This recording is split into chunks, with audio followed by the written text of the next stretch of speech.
Hold on. I don't think you guys can hear me.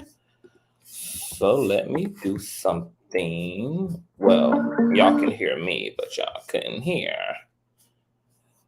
the intro music. So how doing? And thumbs up this video if you are in the motherfucking building. How doing?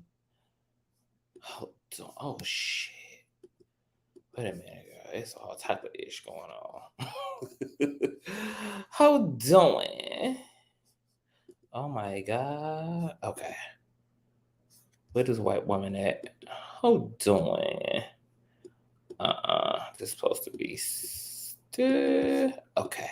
All right, thumbs up the video, you guys.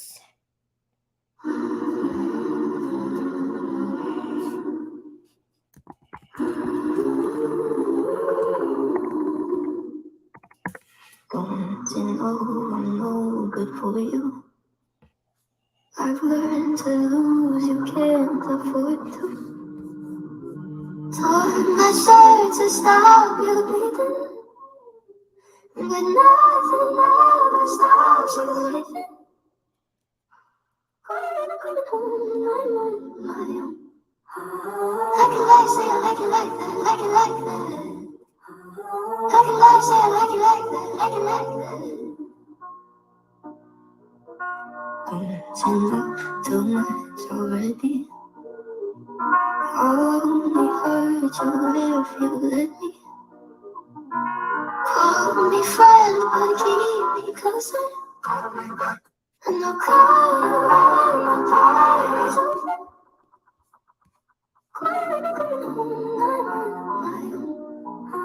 And I can like say I like it like that, like it like that.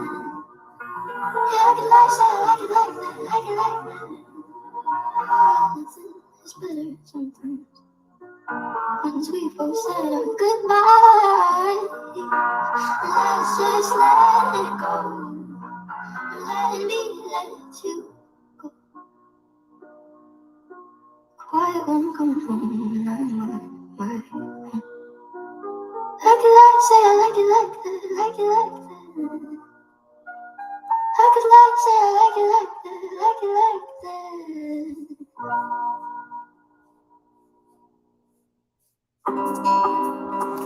What's going on, Conscious Crew? I fell in love with this version of Billie. What is this? Billie Eilish, When the Party's Over, the TikTok version, which is like her sped the fuck up times 20,000. Like, I just live for it. There's something so nostalgic about it. And yeah, so shout out to Billie. Anywho, hope you guys had a wonderful Sunday. Hope you guys had a great weekend. So let me get my ass up, girl, and get into this Caucasoid news. So we are here, as you guys can see, to talk about the recent conviction regarding South Carolina prominent attorney Alex Murdaugh, and the latest in the Aaron Carter death. Okay, his mom has spoken out, and I'm going to drop the link and let you guys come up and sound off, especially about this Alex situation, because I know it's been a lot. I know that Netflix also did a special, a docu-series on the situation. You guys know that I'm from South Carolina, so this is all very interesting and tragic as hell. I did watch the trial. It was something of a damn nother. Now, I have not watched the docu-series, even though I've been watching Netflix all day with my lazy ass. But I have not been able to bring myself to watch the docu-series for some reason. But I'm going to watch it tonight, and if I have any further comments to make about the case, even after this commentary, I will come back in a separate commentary and give those motherfucking thoughts. Hold on. I'm trying to turn my fan on. Oh, there it is. Oh, girl, you blowing. How doing? All right. So before we get into it, I need you guys to thumbs up the video until it's stuck. You know that thumbing up helps with the algorithm. And it also helps to trigger up the notification system because you guys know that YouTube only sends out notifications to less than 10% of one subscriber count. But when you guys thumbs up, that translates as desirable. And then YouTube goes ahead and sends out more notifications to all other unsuspecting conscious crew members who have no idea that we are live and in color. I also need you guys to subscribe, because subscribing is just, I mean, what the fuck else would you be doing with your life other than being subscribed to Consciouztv? Duh. I also need you guys to make sure your notification bell is set to all because you never know what day or hour the king shall be kinging. I'm in one of those like spontaneous content creating moods. So yeah, great. You just got to you got to be on your P's and Q's. You got to be on your P's and Q's, honey. You don't know when the dime going to drop, honey. Okay. Also, you know that we are not a monogamous community over here. We are all poly and amory. Okay. Which means that there's enough CTV to pussy pop all across the airwaves. Okay. So there's no other effective way to grow the kingdom aside from liking and subscribing other than also sharing the link wherever it is you have digital community, whether that be MySpace, YoSpace, Facebook, Kids Book, the Bible Book. I really don't give a damn where you put the link, honey. Put it on the dark side of Twitter, put it on OF, put it on any adult website, put it on Tumblr, baby. Just let them whores know that we are loud, live, and living. With no further ado, let's go ahead and push the hell on through. I know a place where you can recharge your soul. Baby, that's Consciouztv. And in the midst of brokenness, he gon' see your asshole. Baby, that's Consciouztv. You gon' heal, you gon' laugh and catch a little shade. Ooh, girl. Y'all know he be slaying, y'all better stop playing. Come hear what he's saying. Ladies and gentlemen.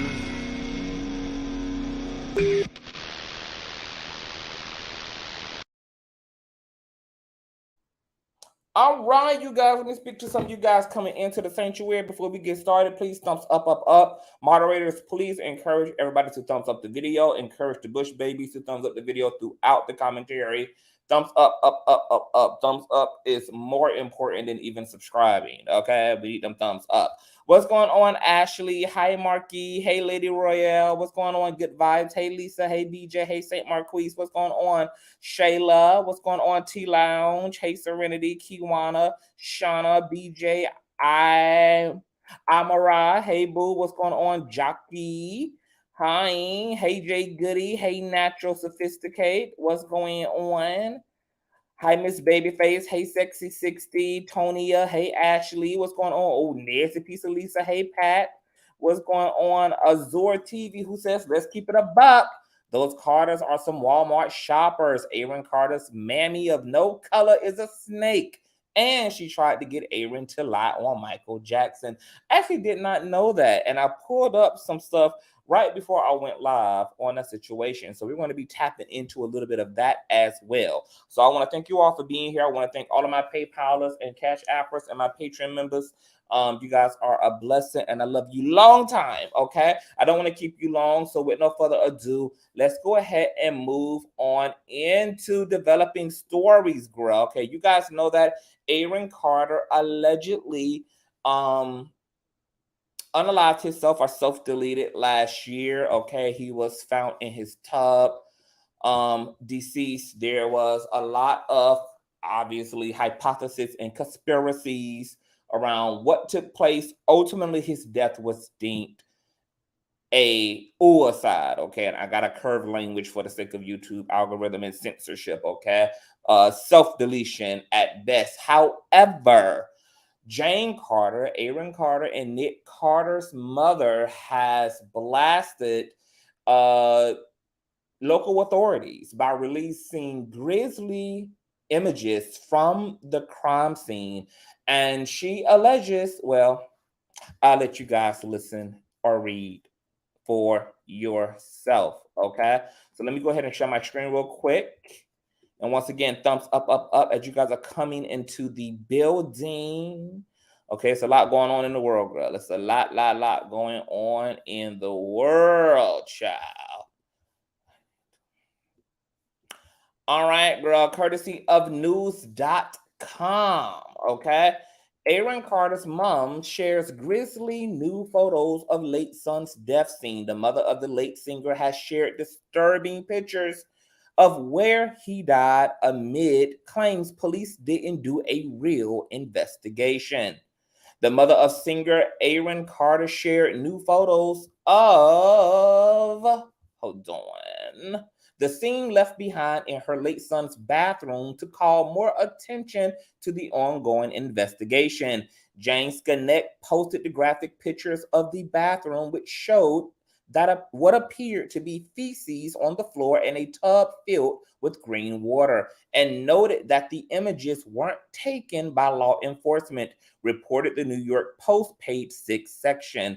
The I Want Candy singer was found dead at his home in early November, surrounded by cans of compressed air and prescription pill bottles. He was 34 years old. The coroner ruled out drowning as the the cause of death because Carter didn't have any water in his lungs.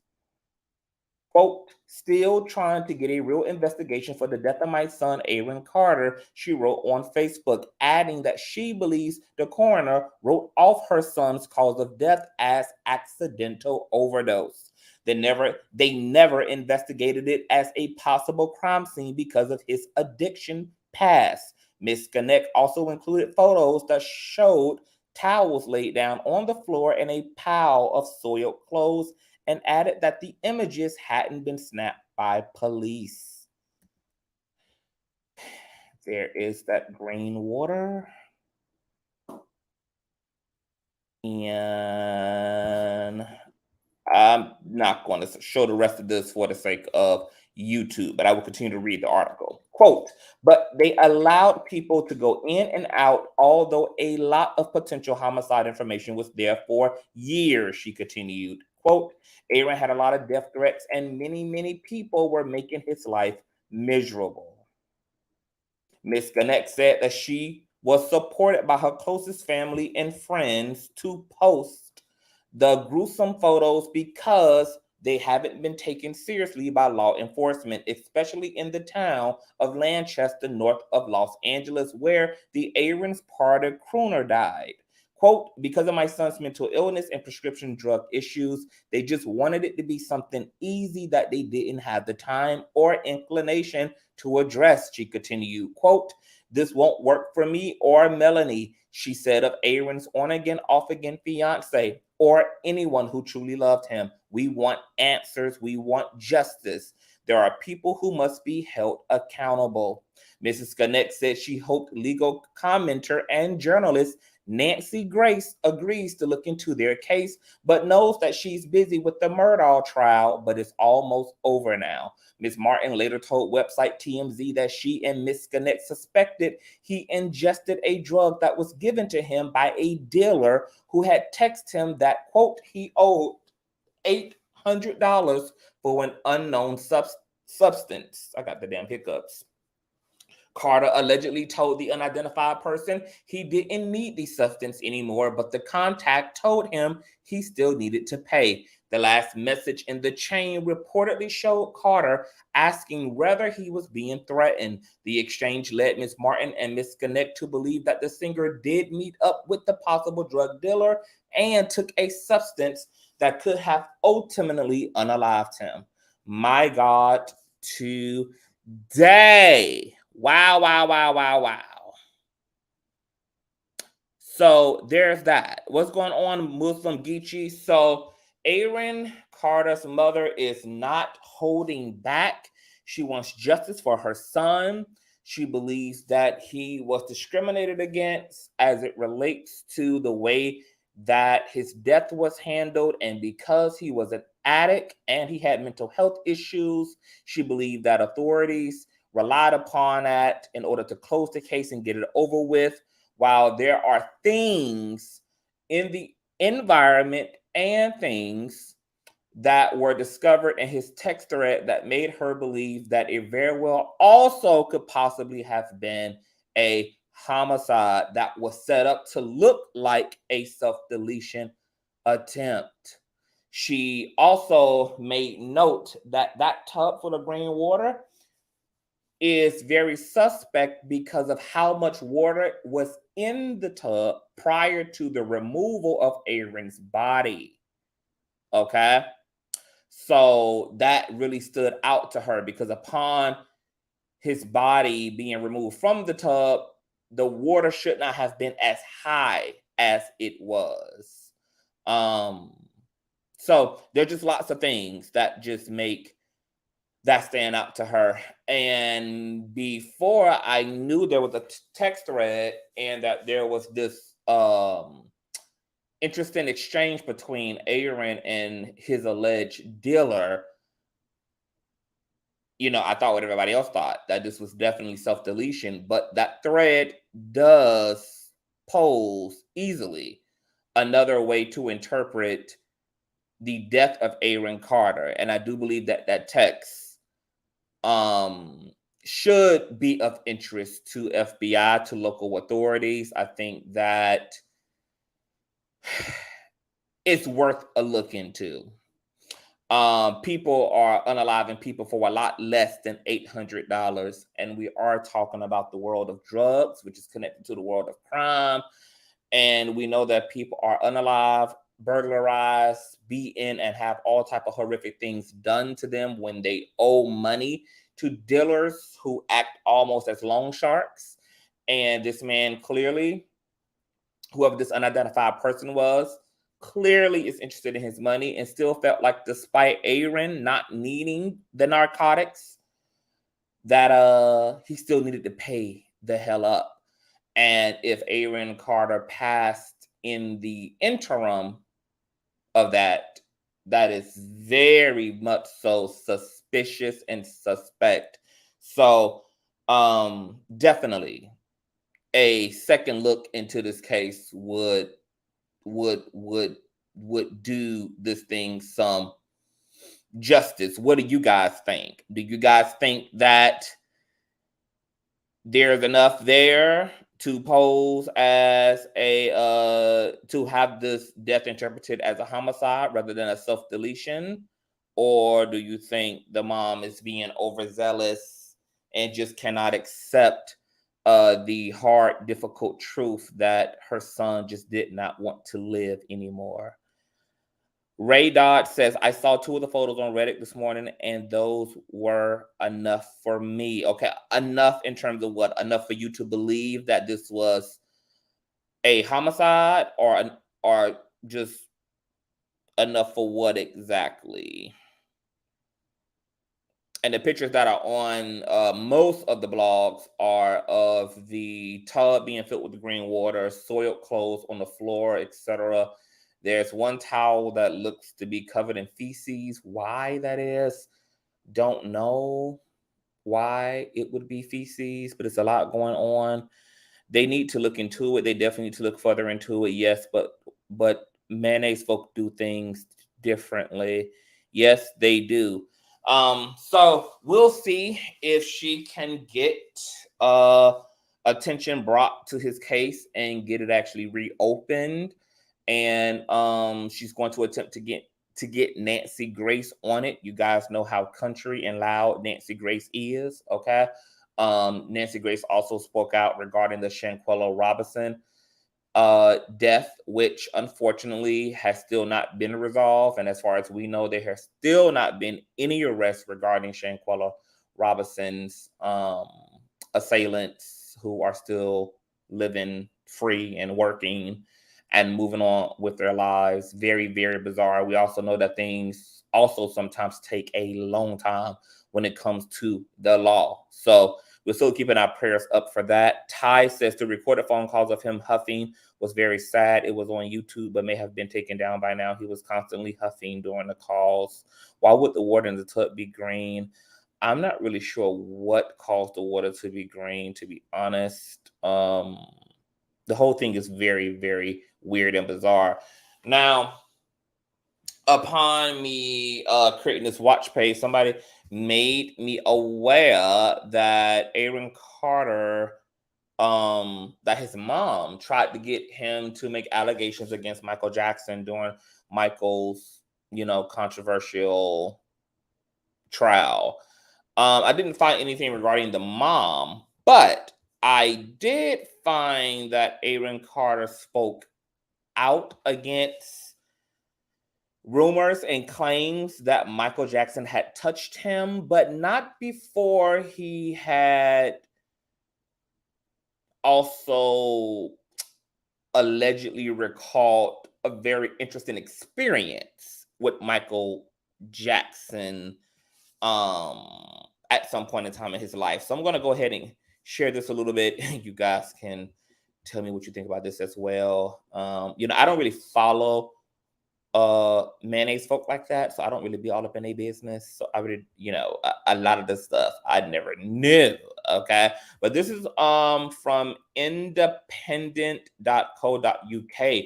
Aaron Carter recalls bedroom incident with Michael Jackson in posthumous memoir. Carter's representative have criticized the new book as a heartless money grab and attention seeking. Aaron Carter reportedly described for the first time how he stayed over at Michael Jackson's home after a birthday party, only to wake up and find him at the end of his bed. The late singer apparently mentions the incident in his posthumous memoir, Aaron Carter, An Incomplete Story of an Incomplete Life, according to an advanced copy seen by the New York Post. It is Carter's first detailed account of the incident, though he has alluded to it in previous interviews. The singer died last week in circumstances his family say are still being investigated. Quote, Michael and I went into the main house alone and headed to his bedroom, Carter writes, according to the Post. Quote, after a while, I said I was ready for bed. I hadn't really thought about where I would sleep. Obviously, there were tons of rooms in the house, but he pulled out this cot next to his bed, and that was already made. I never asked for the cot, but there it was. I didn't care. I was tired. He turned out the lights and got in his bed, and we went to sleep. A couple of hours later, something woke him up, Carter writes, and he allegedly found Michael at the foot of my cot in his tighty-whitey underwear. I don't know if he was sleepwalking or what, but he seemed to still be asleep. Quote, what the fuck, I shouted and shook him a little to wake him. Quote, go back to your bed. Quote, he just mumbled, okay, then got back into his bed, and we both went back to sleep. I never asked him about it, and we never mentioned it. When I woke up in the morning, he was gone from the room. Carter's representative have criticized the memoir. Quote, this is a time of mourning and reflection, not heartless money grabs and attention seeking, they said in a statement on Thursday, November the 10th. Carter, who was the brother of Backstreet Boys singer Nick, died at the age of 34. A spokesperson confirmed the news to The Independent last week, writing, quote, we are extremely saddened and shocked to confirm the passing of Aaron Carter today. So there it is, Aaron Carter. I'm not sure how old he was at the time that this allegedly took place, claims that he fell asleep in Michael Jackson's room, who pulled out a cot right next to his bed that was already made. At some point while he was asleep, he randomly woke up and saw that Michael Jackson was at the foot of his bed in his tighty-whities, but seemed to be asleep. He shook Michael awake and told him to go to his bed. Michael Jackson said, okay, went to sleep. He woke up the next morning. Michael Jackson was out of the room. They never had a conversation about it. And then that was that. Well, despite him saying that, Aaron Carter also spoke in defense of Michael Jackson before his passing and said that Michael Jackson was inappropriate but wasn't sexual, okay? According to people.com, Aaron Carter previously said that Michael Jackson did one thing that was a little bit inappropriate. Aaron Carter is clearing up his recent comments about Michael Jackson being inappropriate. In People's exclusive interview footage from the next season of Marriage Boot Camp Reality Stars Family Edition, Carter 31 said that Michael was a really good guy. As far as I know, a really good guy. Quote, he never did anything that was inappropriate except for one time. There was one thing that he did that was a little inappropriate, he claimed, without elaborating further. A rep for the Jackson family did not respond to people's requests for comment on Tuesday, one day after the footage was released. Carter clarified his comments on Twitter in a series of posts that began with him referencing the idiom, making a mountain out of a molehill. Everyone having my back, I appreciate you, he wrote. My reasoning for even speaking on the subject is to tell my truth, be real, and to also have his back based on my experiences with Michael. He was an amazing guy. I stand by that, so I ask you not to turn this into something it isn't. He then responded to a since deleted tweet about his comments, writing, quote, in my opinion, it was a little inappropriate. What's the problem with that? What I achieved? I'm not trying to achieve anything except telling my story to validate that he didn't fucking do anything sexual. Are you all this stupid? Honestly, it's like people want to find something to fuck with when what I'm speaking about actually validates he didn't do anything, in all caps. Carter continued in another tweet. And you can see those tweets here, you guys. I'm in no way, shape, or form accused him of being a child molester, he added, also writing another tweet that read, quote, I'm sorry, but where in the definition inappropriate does it mean sexual misconduct? My story validates, in my opinion, that Michael didn't do anything sexual to others, the musician continued. Carter finished his lengthy Twitter rant by writing, I'm not worried, just had to set everyone straight, and I'm not done either. Woo-cha! Jackson and the Abrams party singer first met in the recording studio in 2001 when Carter was 14. The third-time Grammy winner wanted Carter to partake in his charity song, What More Can I Give? Carter did, and by September of that year, he and Jackson had gotten so close that Carter performed I Want Candy at Jackson's anniversary celebration at Madison Square Garden. Over the years, Carter has shut down rumors that Michael Jackson came on to him sexually when he was younger, telling people in 2004, Michael and I have been friends for 3 years. Nothing happened between me and Michael. We didn't sleep in the same room. We didn't share a bed. We have a normal friendship. There's nothing sexual to it. Okay, so that's very weird, okay, that he said that they never slept in the same room. But as we see here, there was an excerpt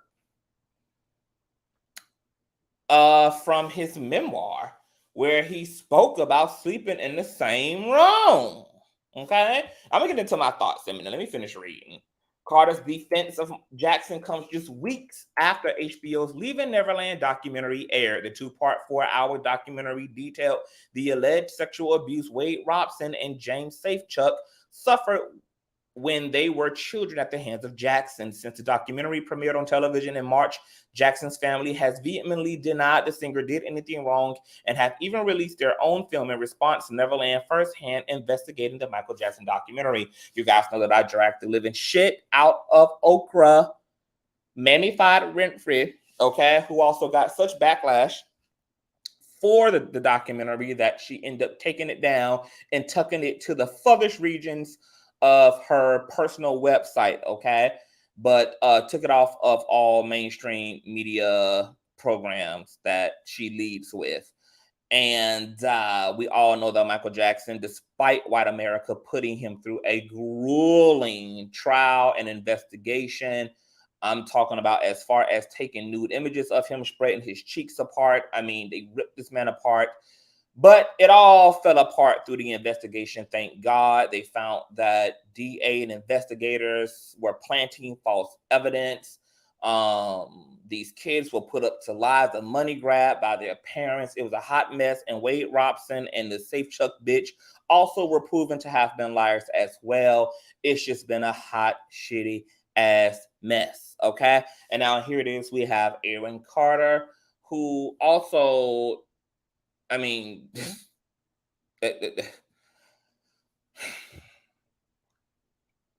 Aaron Carter said him and Michael Jackson never even slept in the same room. However, he said in his memoir that him and Michael Jackson slept in the same room. So here it is. We have just lies. And I'm going to tell you something. When it comes to Michael Jackson specifically, and all of the fraudulency that took place in his trial and that was exposed as it relates to how this man was set up, I don't want to hear from Michael Jackson. Is done. Okay. I will not dignify any fucking accuser when it comes to Michael Jackson, because like, if you could put a man through what America put Michael Jackson through, and this man still be deemed and come out innocent, and then all the shit be exposed, like, the only reason somebody's want to come out fucking innocent is because they fucking are. Okay? And I think that there's enough there to damn near rest 100% on that fact. Also, white America has a historical precedence of lying on Black people, period. So when it comes to white America making claims against Black Americans, I'm going to personally need to see damn near video footage. Okay, I'm gonna need something empirical, baby. I do not do the word of mouth of white America. I do not do personal anecdotal testimony from white America when it comes to Black America, baby. Y'all will not get me to motherfucking participate in some Emmett Till witch hunt against Black people at the fucking accusations of goddamn white America, and then for all of fucking white America to have been fucking exposed for being money hungry, demonic, shallow heathens who would use their children. You would literally prop your children up as sexual assault victims, all for the sake of a goddamn cash out. I mean, could you be more thirsty and lawless? Like, in this kind of buffoonery and this type of demon time is just a legacy that white America continues to double down on, like the demon infused energy of the Caucasoid race. You would think is a thing of the past, but it's not.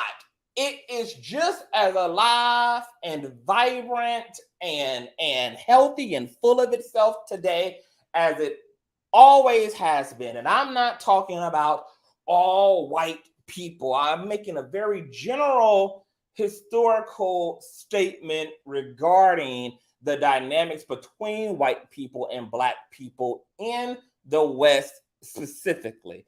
Okay, I know that there are great, honest, integral, walk on water ass white people. Okay, I know white people. I love white people, but whiteness, the system of whiteness has nothing but blood and corruption on its hands. Okay, in terms of its relationship to humanity. Okay, and whether it's indigenous Americans, whether it's Africans themselves, whether it's African Americans, or hell, at this point, even other white people are fucking intruded upon and ripped apart and disposed of by whiteness. It just is what the fuck it is. Okay, so white America miss me with the shits, girl. Okay, the Karens of the country and the Huckleberries of the country, like, I just can't do it. I just can't do it. Y'all are going to let Michael Jackson rest in fucking peace, which is why I'm going to drag the living fuck out of Chris Rock this week, okay? Because I watched his Netflix special and it was cute. Was it worth the Netflix coin? Probably not. Would I have paid Chris Rock millions of dollars to put on the show that he did for an hour? Probably not. I think some of his past stand-up HBO specials have been much better. He could have came a lot harder. I literally can recall only laughing 2 times, and I am a Chris Rock fan. He's really like one of my favorite comedians. Not to mention that I also wanted to suck his dick a time or two in the past, but that's neither here nor there. Okay? But he also specifically made some comments about Michael Jackson. And for that alone, I'm going to have to drag him from Alabama to Alaska and then to Japan and back and then to the goddamn moon. Okay, so be looking for that. But done, okay? I think the next time that white America comes forward and says anything egregious about Michael Jackson, there needs to be a goddamn insurrection. Okay? There needs to be a digital goddamn insurrection from Black America, girl. It is really time to let the bones of Michael Jackson lie where they are. This man was an amazing artist. He was a kind-hearted individual. He was a humanitarian. He was a fucking philanthropist. And despite all that these hoes tried to do to this man, he remained a motherfucking legacy, because you can't keep a bad bitch the fuck damn down. Okay? And we as Black America need to protect this Black man. And even though he went on to bleach his skin due to vitiligo or vertigo or whatever the fuck this damn mutation is, and to get his nose reduced to that of a goddamn square hole, it doesn't matter, goddamn it, because even when he transformed into a wig-wearing white woman, he still was calling out the system and still talking about Black pride and still on his "we are the children, we are the world" type shit, okay? So fuck you, white America. Put a big dick in it, okay? And continue to be mad, okay, that you didn't get none of that Michael Jackson dick, okay? Continue to be upset, girl, okay, that you didn't get none of that Michael Jackson freak, girl, okay? You hoes could never experience the king in the bedroom, bitch. And if he were going to lay it down, baby, Michael Jackson is sane, rational, and virtuous enough to have laid down with a fully developed legal adult, okay? Period. I know that it's easy to witch hunt against somebody because of the way Michael Jackson looked and all of that shit, but you hoes were the ones who put him through it. Y'all put this man through the system y'all trust in, which is the criminal justice one. And guess what? When the gavel banged down, he was a free man to fucking go. Eat it, swallow it, that's it, and that's all. Okay? Eat that shit, swallow that shit, and shit that shit out you. Okay? Michael Jackson came, he motherfucking saw, and he was the baddest Black white man that has ever lived fucking musically. And I hope that all of the parents of those white kids burn in fucking hell. Okay? Burn in fucking hell. Burn in hell. And as it relates to Aaron Carter, I don't know what the fuck to believe about Aaron Carter. I'm glad that he clarified, okay, that while the experience was strange, it cannot be classified as sexual assault. However, Aaron Carter knew what the fuck he was doing when you decided to be on national TV with your triple neck having ass mammy, sit in front of those goddamn cameras that were going to air in 77 different fucking countries and say what the fuck you said about Michael Jackson, because you already know what the fuck the stigma is, bitch. You already know there was no other interpretation that the world was going to have about your said experience, which I'm sure was completely irrelevant to whatever the hell was going on Marriage Boot Camp.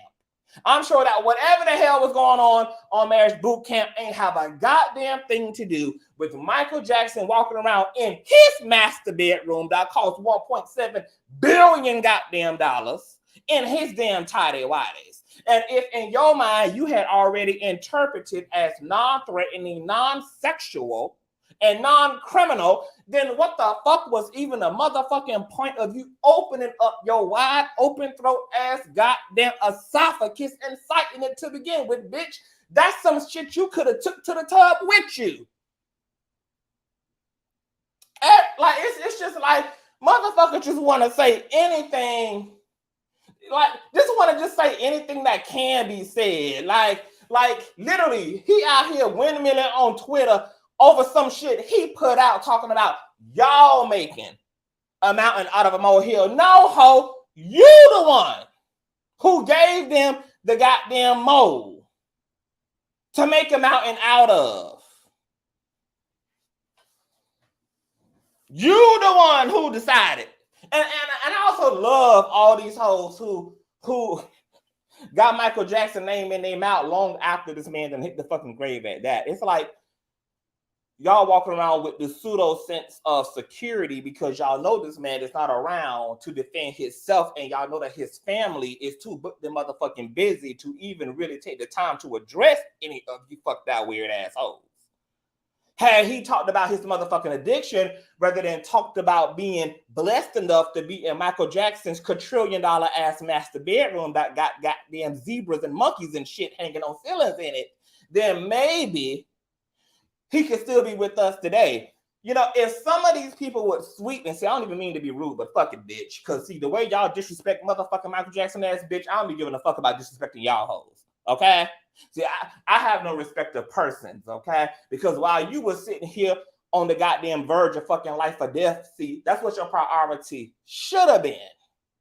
If these motherfuckers would sweep in front of their own fucking door, instead of picking up a fucking mop and minding the goddamn kitchen of somebody else's fucking establishment, then maybe all their own goddamn affairs could be in order. It's just goddamn ridiculous that he the one who decided to introduce this information not only to the marriage boot camp audience, but then also chose to articulate it flat out in a whole fucking memoir. Like, girl, you that desperate to sell this tired ass, white privilege ass memoir that was like reading paint dry on a wall, that you had to spice it up at Michael Jackson's expense? You have decided that the incident don't mean a goddamn thing, but yet you completely play into the opportunity to weaponize the slander regarding his legacy for self-gain. And then want to play victim when you're held accountable by critics and by his fans and by social media. And that's that backhanded, throw the rock, hide your hand ass shit that the mayonnaise fucking community always fucking does. So I don't feel sorry that Aaron Carter got his motherfucking ass drugged. His ass was being a fucking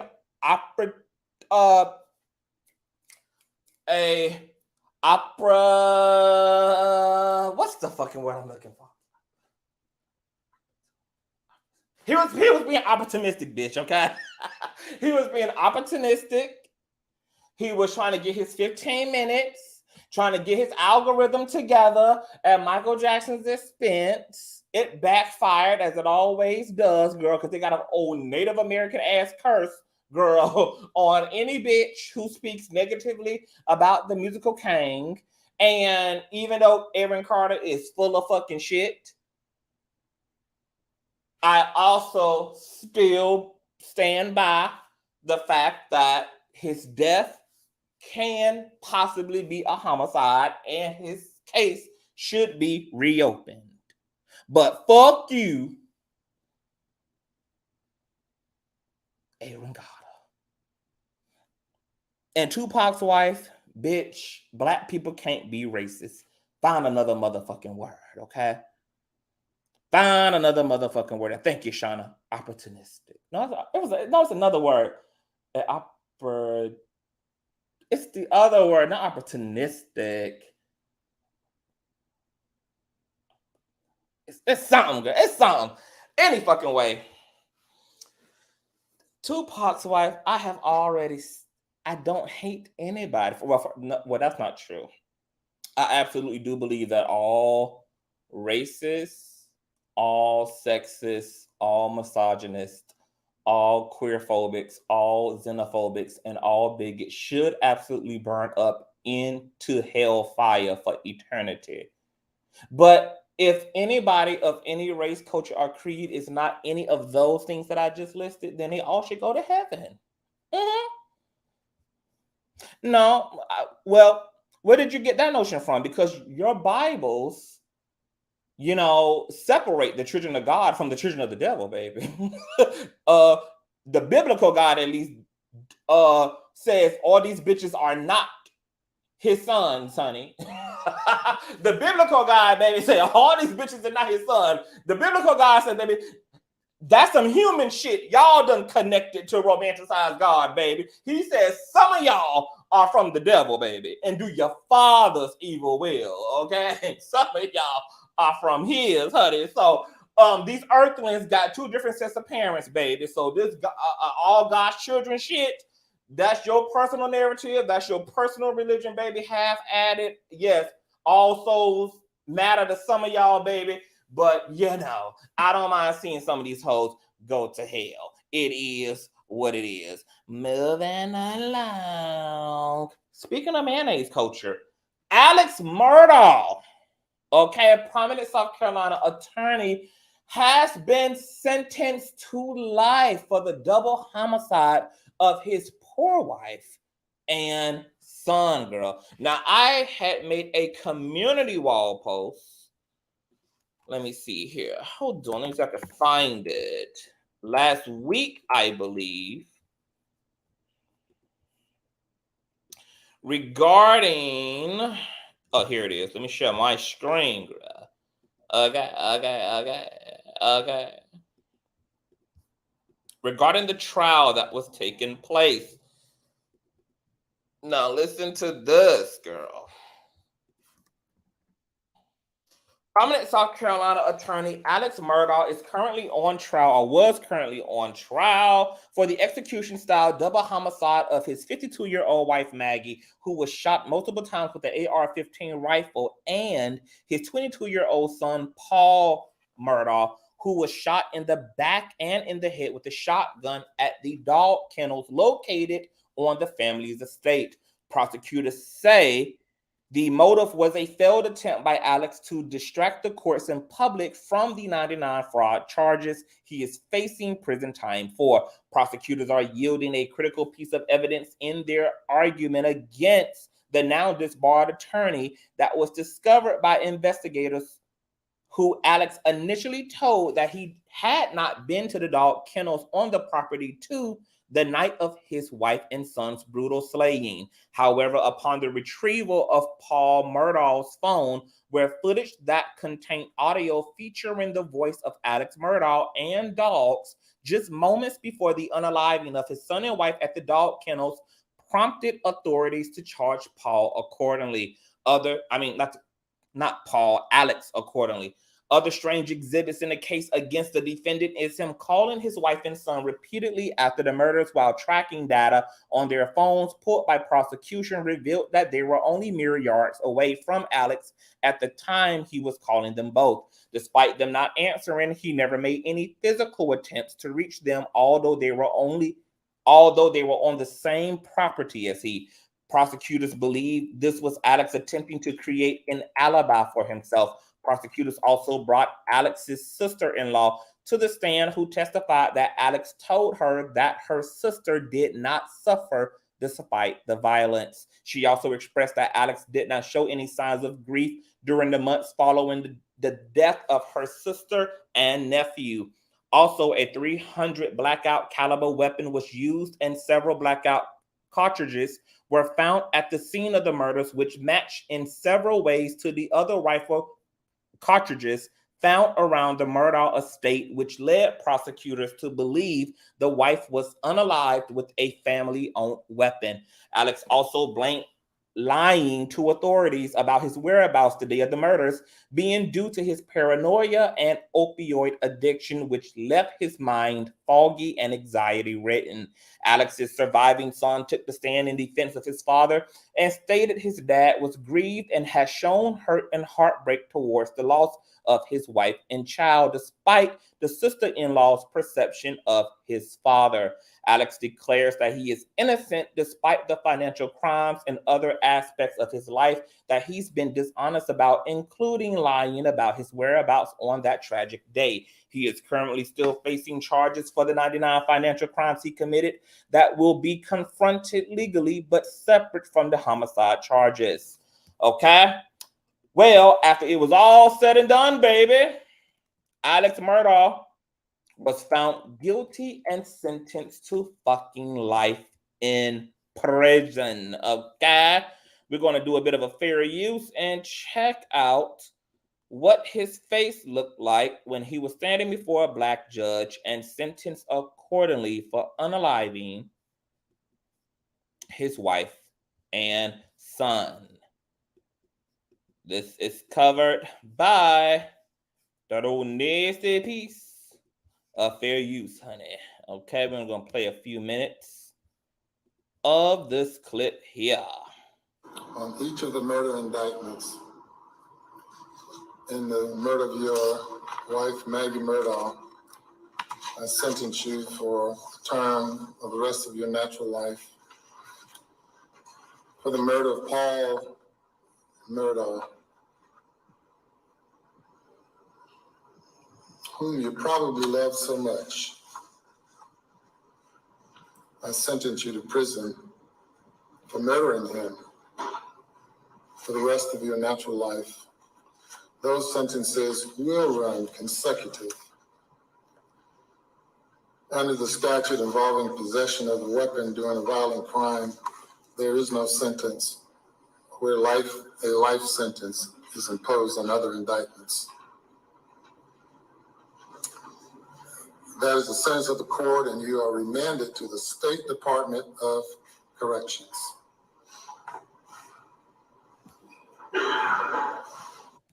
Woo child. Okay. Now, if you guys want to get into the full tidbit, girl, the judge did give him a hell of a speech for 20 minutes. And basically shamed him before the courts and really talked about how bizarre and upsetting it was to even be in this position to have to sentence him because they're both peers. And matter of fact, I think the judge said that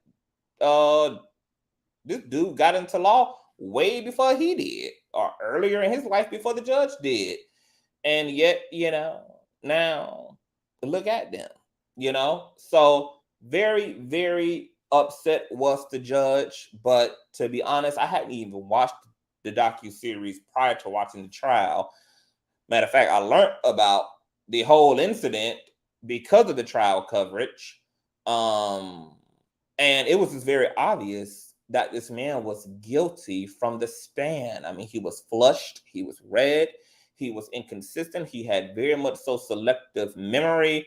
And then when they showed the footage of him inside the patrol car with the investigators, I mean, the body language was just literally, guilt was just, if guilt was a person, it would look like Alex Murdaugh. I mean, everything about him on the stand and everything about how he conducted himself in the patrol car with investigators numerous of times just all gave guilt, guilt, guilt, guilt, guilt.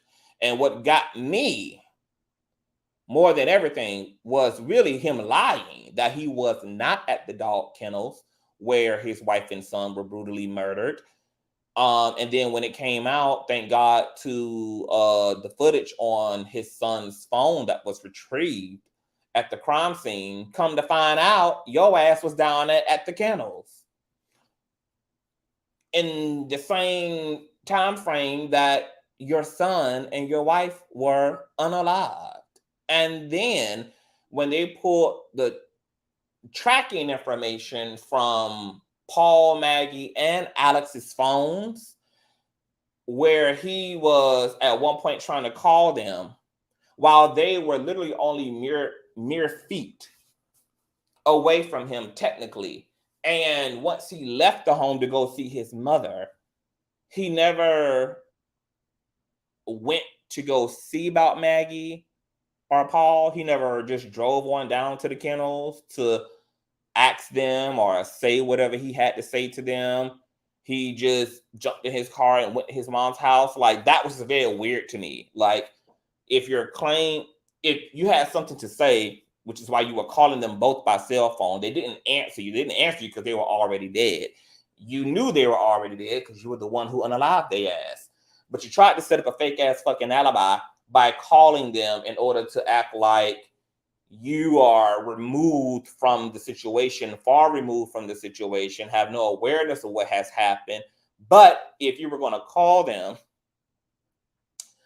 why is it that if this would have been a genuine scenario where somebody would have been trying to call their son and trying to call their wife before they head out and they're on the same property and you don't get an answer from either one of them, you wouldn't have just jumped in the vehicle and just went on about your business if you felt the need to even be calling them both again and again and again and again. You obviously would have jumped in your vehicle, went to see why they weren't answering their phone, especially when they were that accessible to you. But instead, you just jump in the car and go to your mom's house. Of course, it was a self-created alibi. And it was a failed one. So a lot of people have been asking, why? I do not buy into what the prosecutors were saying about the reason why, even though you don't need a reason to convict a person. Their claim is that Alex unalived his family in order to cover up or distract from the crimes he was going to be convicted of. He thought this would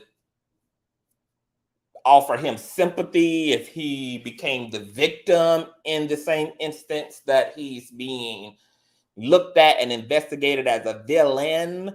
There were also rumors allegedly that Maggie was planning on divorcing Alex, but Alex said that him and his wife's relationship was in grand standing. Look, the real motherfucking reason why Alex fucking unalived his family, as far as I'm concerned, is because he's white. Because in speaking about how white people have historically lied upon minority people and black people, white people, particularly white male patriarchy, has historically also always directed its frustrations toward the people they've had the closest proximity to, which is the wife and the kids. How many fucking instances, especially in this country alone, have white American males off the children, off the family dog, off the wife, and then off them fucking selves?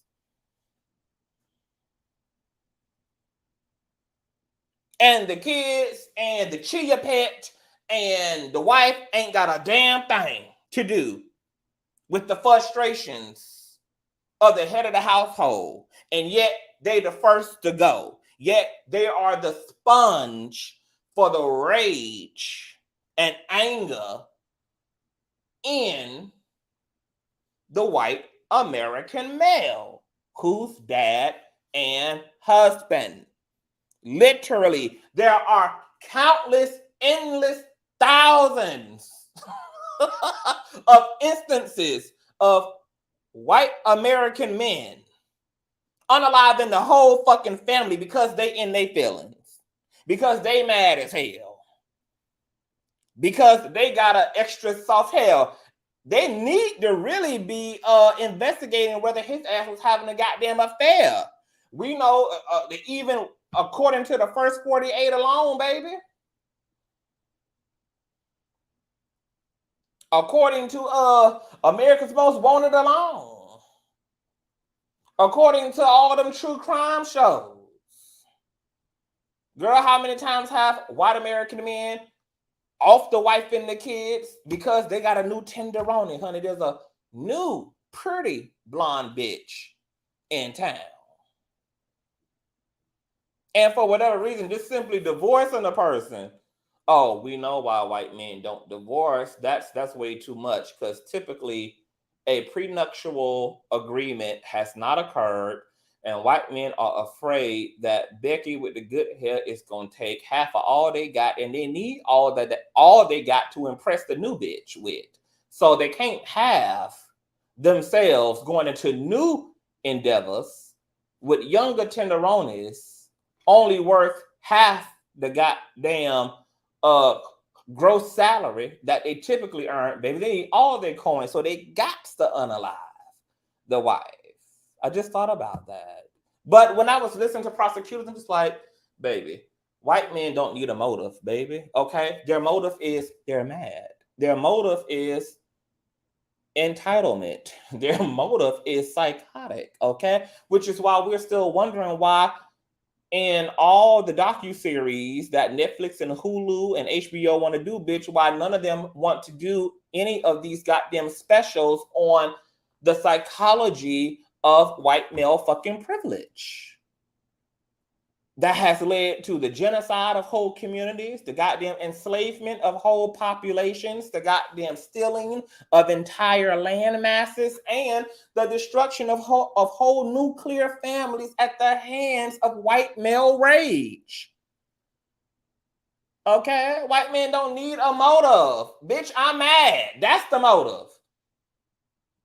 Okay? And we're off them damn selves too, baby, because that's how full of it they be. Rage, that is. So I think that Alex was embarrassed. Maybe he even suspected that Maggie would leave him because she wasn't going to deal with the public shame, since this was a prominent family. You know, what was her life going to look like rolling around town still with his last name and married to him? And they've built up this great reputation, and the family legacy is already tainted because Paul was connected to all this goddamn salaciousness. A woman was killed on a boat because of his drunken stupidness, girl. He was allegedly connected to some same-sexness at that, girl. I mean, the family was already, the reputation was already becoming unhinged, girl. And then you got the daddy, okay, of all people, okay, who comes from a long line of prominent attorneys, falling hella quadruple short. And if he was going to be convicted for these financial crimes, then not only did he probably believe his wife was going to leave him out of embarrassment, but he also didn't want to deal with the potential shame he would experience by not being around to help vindicate his son when it came to this boating incident. Because, see, white men have a very, very, very fragile ego. They cannot take humiliation. Even if the humiliation is self-induced, they cannot take accountability because they are narcissistic by nature. Okay? And between him not being able to deal with his wife, shame and embarrassment, and feeling like he was going to let his son down because daddy was going to be locked up, they won't let me out. Ooh, that's a lot, bitch. I mean, to drop the ball like that after you done rose to prominence, girl, how mighty. How far down does the mighty fall? That is one hell of a fall, baby. You are the breadwinner. You are the big wig in this situation. You've been able to give your family this great lifestyle. You are dad of the year, lawyer of the year, neighbor of the year. I mean, and then you get caught up in the worst kind of a way and bring shame to your family. Bring shame to your family. And here it is, you're supposed to be helping your son get off, and you yourself are facing prison time. I mean, I don't think Mr. Alex was emotionally built to deal with that level of self-induced humiliation. Yes, he has nobody but to blame but his fucking self. And that's what's so psychotic about frail, fragile ass egos, is that wrong ass people defend themselves against accountability by committing more wrong oftentimes. And I'm sorry, white America don't want to hear shit like that. But there is something that needs to be evaluated about the white male ego, because there is too much of a pathology and a pattern as it relates to white males' inability to do the self-introspective work to resolve their bullshit, rather than blowing off the heads of the wife and the family dog and the newborn baby in tow. And if this was any goddamn other race in this country, there would be mass investigations. The same way that white America has made sure to slander the hell out of the Muslim community, out of Asian Americans during Carisha 19, out of Black America, they got every motherfucking thing to say. They use the media to paint a terrible, insidious motherfucking picture of every other motherfucking ethnic group in this fucking country, but they fucking own. Bitch, you better miss me with the bullshit. Miss me with the bullshit, baby. It's time to run the motherfucking lab results, baby. Run the goddamn Frankenstein experiments.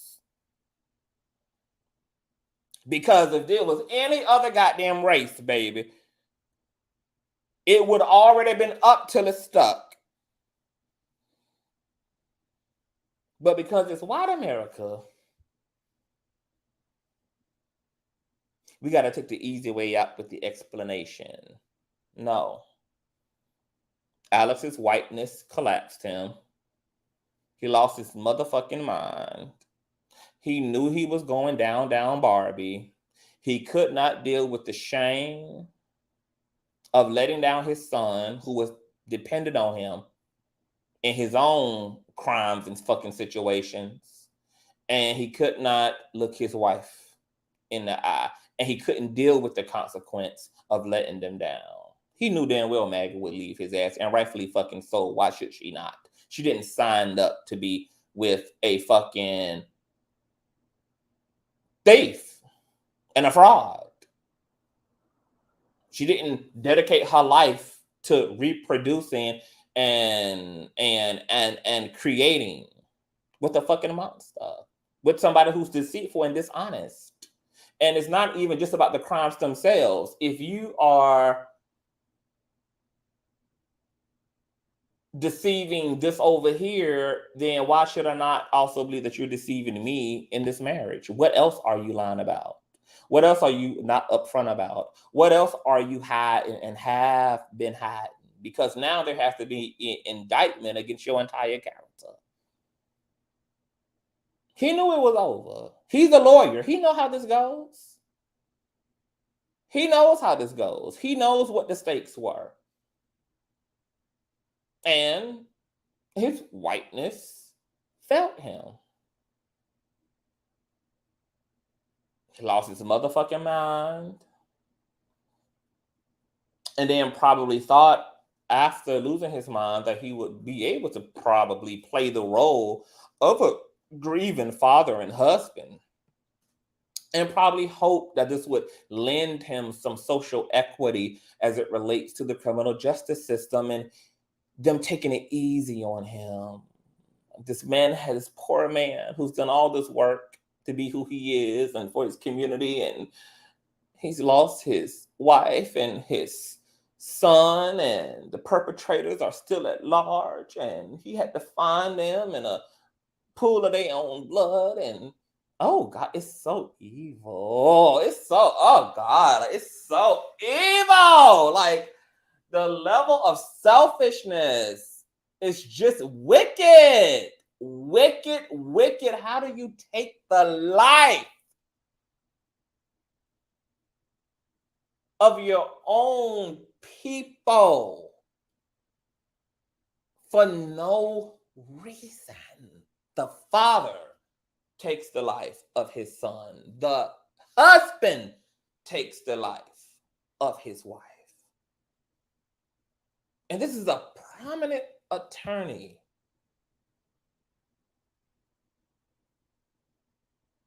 Lied to authorities.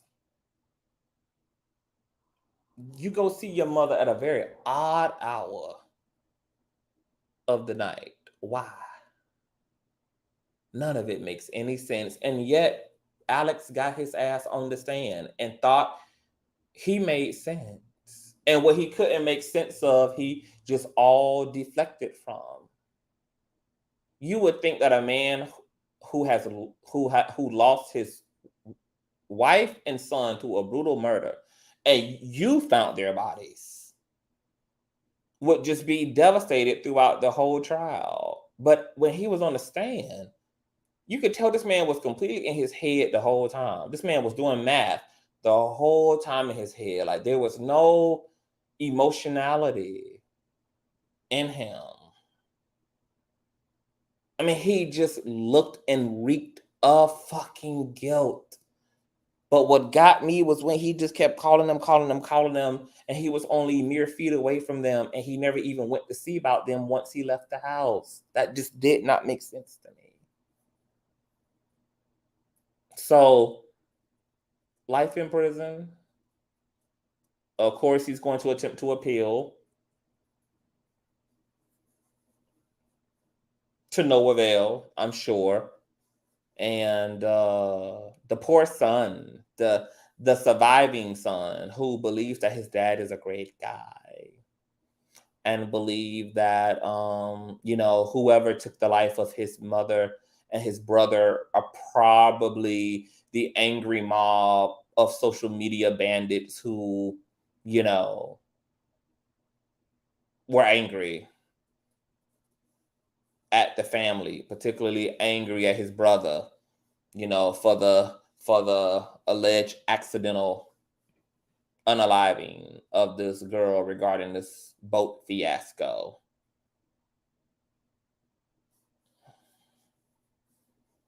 And it was also the sister-in-law's testimony about, like, him telling her that they didn't suffer. Like, that was the dead giveaway right there.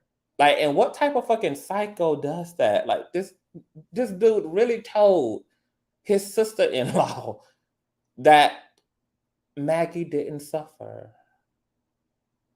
How the fuck would you know she didn't suffer if you weren't the one that took her life? And how intelligent of that to say as someone who's attempting to get away with a crime. Oh yeah, I believe that Buster is a jerk too. They all, you know what? They all look like that. Y'all ever saw that movie, The Last Exorcism? No, not the last one. It was the first one. Not the last exorcism, but the first exorcism. That girl family who was possessed, that's who that whole family remind me of. The whole family were brats from what the documentary shows. See, I haven't even seen the documentary, but I'm going to drop the link and let you guys come up if you guys have any thoughts on Aaron Carter death being deemed a homicide by Jane Carter, and or if you have any thoughts on the Murdaugh case, if you have any theories you would like to speak about regarding why you believe Alex Murdaugh unalived his wife and son, honey, you may hit the link. His red hair, he does look like a living Chucky doll.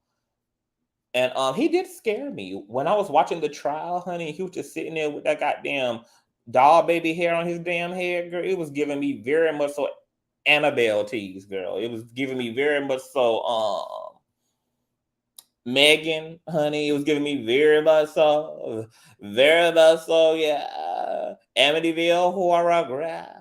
It was giving me very much so. Okay, because I couldn't do it, boo.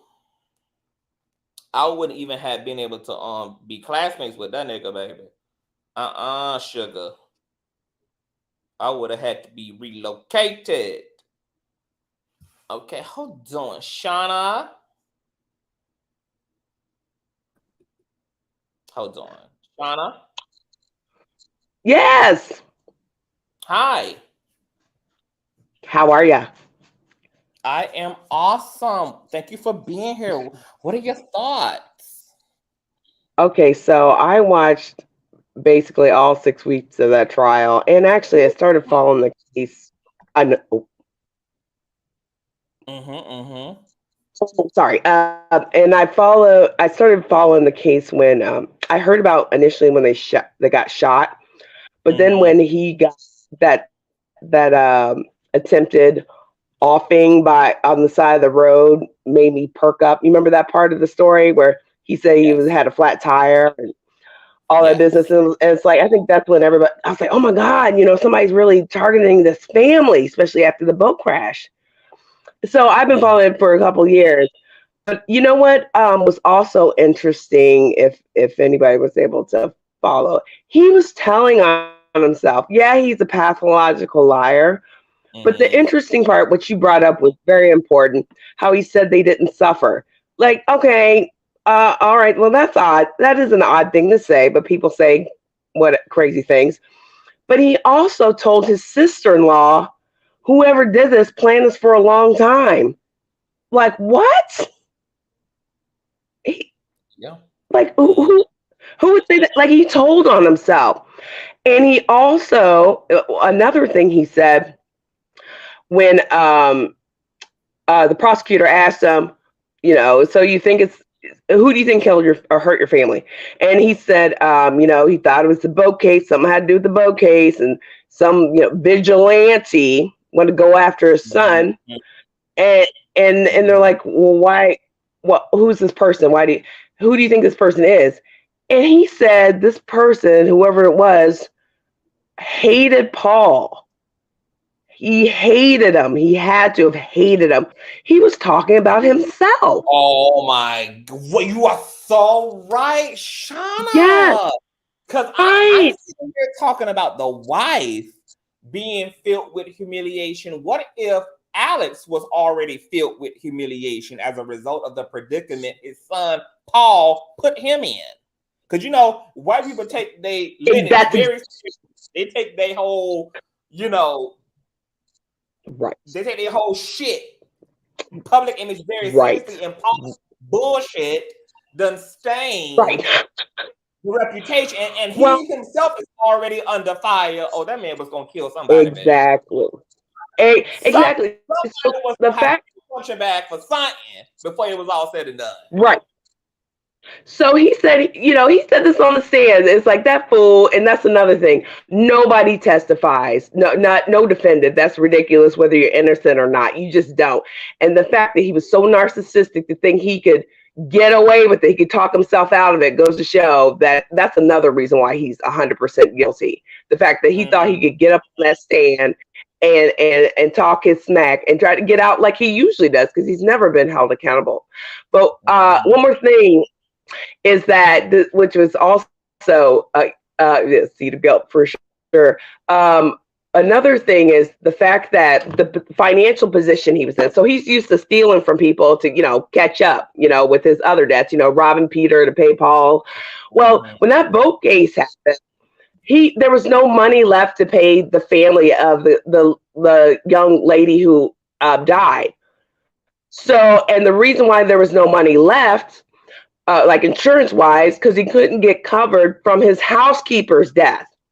So that all that money that his housekeeper that died on his land, or she fell down some stairs, which they're currently investigating that. So he told her children to sue him. So his insurance paid out the money, and he stole it. It's like, what? So he could no longer get insured. So when that boat accident happened, he there was no one else basically to steal from in order to, because now the jig was up at his law firm. So all his friends he was stealing from, he had to pay them out. So when that $10 million came up, he needed to get that situation taken care of, and that's what I believe is why. Wow. But he did. Wow. And he couldn't remove his son without removing his wife. That was going to be a no-go. She had to be there. He told her to come home. You know, they were living in separate residences. I don't know if they're separated, but he told her, no, you know, and then he said his dad took a turn for the worse, and he never went to go see his dad. Like, are you serious? It just goes to show there's no perfect crime. Yeah, he literally said he was not at the dog kennels, and then boom, comes out, baby, you were at the dog kennels. And then Chilling. Alex, I wonder if Paul never got into the boat incident, if Alex wouldn't have committed this crime. I do believe that if Paul got into that incident, never got into that situation, he wouldn't have, because there is a surviving son. I agree. Which tells you that he was intentional about who he selected, because he could have got the whole family in space, really, if he wanted to off everybody. But I do believe that if Paul was not connected to that boat incident, he would still be alive today. When he got to the point that he needed to let some steam off because he about to go down, he killed Paul out of blaming Paul partially for it. He blamed. Now it don't mean that Paul was to blame, but he blamed. Right. Exactly. He on Paul for some of the complications he's experienced. So Paul had to go. Maggie definitely. I just don't think he could have dealt with her fully living, and I just don't. I just don't think he could live with Maggie living with what he has done to the family's legacy. I think he found it easier to just take her out rather than live with her in this earth, knowing that with this embarrassment and shame that he himself brought into the equation.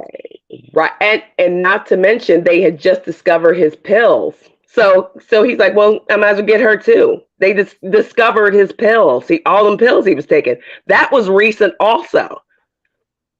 The discovery. I don't know how long he'd been taking pills. He said been taking them for years, but they had just recently found his pills. So if they're like, hey, bro, you can't, because he was detoxing at a baseball game, I think that Saturday or something to that effect. So they had found out he was a drug addict. So, you know, they were going to try to, and essentially going to try to control him. You know, no, you can't be doing drugs anymore. Yeah, he didn't need much of a reason to take either one of them out. In my opinion, what does that make you feel like? Because I was thinking to myself, like, we just came off of the Shanquella Robinson situation, being unalived by her own so-called friends and classmates. Then right after that, we immediately go into Takeoff being unalived, and him being in a situation with people that were supposed to protect him, supposed to love him, etc., lost his life. Then boom, we roll around to fucking Alex Murdaugh taking out his own wife and son. What is going on in the world, Shauna? What is this? What is this? Well, it seems like, well, what people were emphasizing, how could a father do that to his own son? I'm like, you know, this has been happening for hundreds and hundreds of years, though. This really isn't anything new. Of course, things evolve in the state of technology and all that kind of stuff, and evolving as a people. But I can't quote anything from the Bible. I haven't read the Bible. But isn't there even something in the story of a father killing his own son? It's like that's not new, right? But there's an Or no? increase in these type of ordeals. Like statistically, the numbers are going up around these things. Domestic violence is higher than ever. Like Right. friends unaliving friends, moms drowning their children, fathers unaliving their wives. These are like, there's nothing new under the sun, but it's the volume in which these things are happening that is becoming very concerning. Somebody wrote John List. That's a perfect example. This man took out his whole family, and I can't remember what decade was it. I don't know, 50s, 60s, maybe 70s. I can't remember. This has been happening. And I think it could be going up. I haven't done any research clearly, but the fact that it's becoming, we're able to share this information. It's not just happening in a neighborhood and in our vicinity. It's happening in places because of our availability for information. I think changes it's not just the fact that the news is accessible. It's the fact that these things statistically are happening at a higher volume. Like, yeah. Oh, and I do agree. Yeah, I think the lack of, I mean, I would take it back, even though it's so broad in general. But the lack of community and self-esteem and importance, and that you aren't you don't require superficial things to define who you are. That's even more lack of coping skills. It's just the basics. I think that still were problems back then. There still are now, but now they're exaggerated. Hold that thought, Shauna, and thank you for that. Tiffany R.S., welcome to the platform. Your thoughts on Murdaugh or Alex Murdaugh trial, sentencing? Any thoughts? Okay, can you yes, hear me? I can hear you.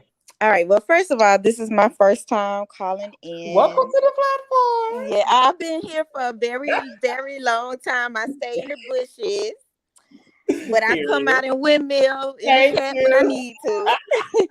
That's all that matters. But I would have to say, as a South Carolinian from the capital, Columbia, I have been entrenched. As a matter of fact, I have gone back and watched the testimony over and over and over again, because this hits, it's so many layers to this. It is. And it hurts. And I don't think people, if you're not from this area and you haven't experienced a lot of this stuff, especially low country and just what we experience, African Americans, what we experience, and CTV, you know what I'm talking about. Even a couple of months ago, you talked about SLED, and I posted, you don't mess with SLED. Right. So even to see some of the things that came out about them in this trial, it's just like, wow, to see this for people to see this on a national stage. So I just wanted to just say that. And I'm not going to go down the whole rabbit hole.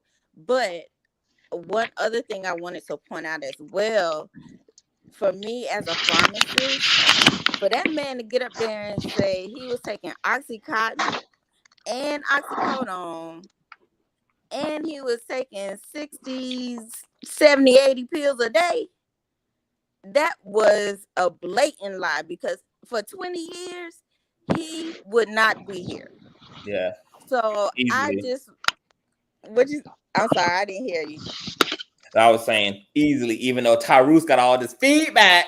in his. Oh man, my bad. My bad. My bad. My Oh, bad. But no, I was saying, no, he would be he would not be here easily. He would be dead in one setting of that. exactly. So for my profession, I was offended for him to even get up there and say that. So it was just, again, it was just so many layers, and it's still Mm. more to go with this whole thing. And I'm just like, and again, I say, So for what do even you think people who, about his what do you think about his testimony of him believing that some some of these weirdos off the internet who were threatening his family over the course of the boat incident could have been, or some of the close friends and relatives of the young woman who lost her life could have been? Did you even consider that at any point, that it could have been an actual outsider? I did not, and that was highly offensive, because even though he tried to throw that in about, did I think it was any of the kids dealing with the boat case, just the implication of it that he put out there, you could even see it in social media. Like, people just reacted viscerally to that because of what they put that family through, as far as just how the whole investigation around the boat case itself. So Mhm. for him to even to throw that out there, and I'm sorry, where was the evidence of all of these threats? I'm sure people was That part, calling him yeah. all kinds of names, but Mhm. where were the threats? Yeah. So, but I'm gonna Yeah, 'cause drop down. I just wanted to just kind of, because like I said, for me, for being from South Carolina, as much as I love South Carolina, and for us to be out here like this, mhm. and that's another thing that pissed me off.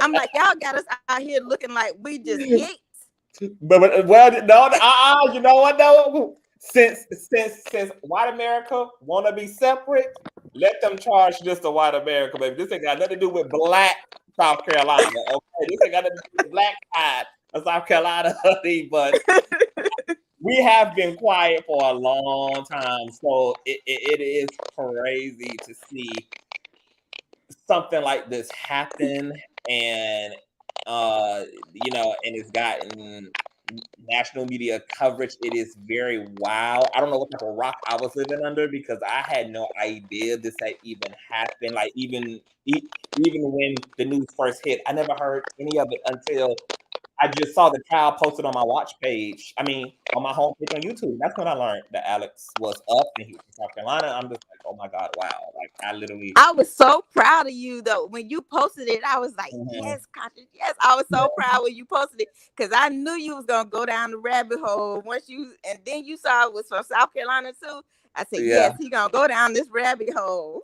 this is a mess. So before you go, because I don't know if you said it, but why do you believe he did it? Do you buy what the prosecution said, him just deflecting from the other crimes he committed, or do you think there was something else to this? I think I think Shauna, I, I'm I was coming in. I was trying to get in on StreamYard, because I don't, like I said, this is my first time calling in, but I kind of follow the same line that Shauna was going down. And hey, Shauna, I've seen you in other comment sections too about this whole thing. But I also think, I believe the drug addiction. I don't believe it as far as what he said, like the Mhm. 50,000 a week and all of that. But a part of me feels like, especially with them finding his stash like weeks prior, I feel like that had a huge part, that played a huge role. And I feel like, especially, he was trying to, according to him now, because I mean, it's proven he's a liar.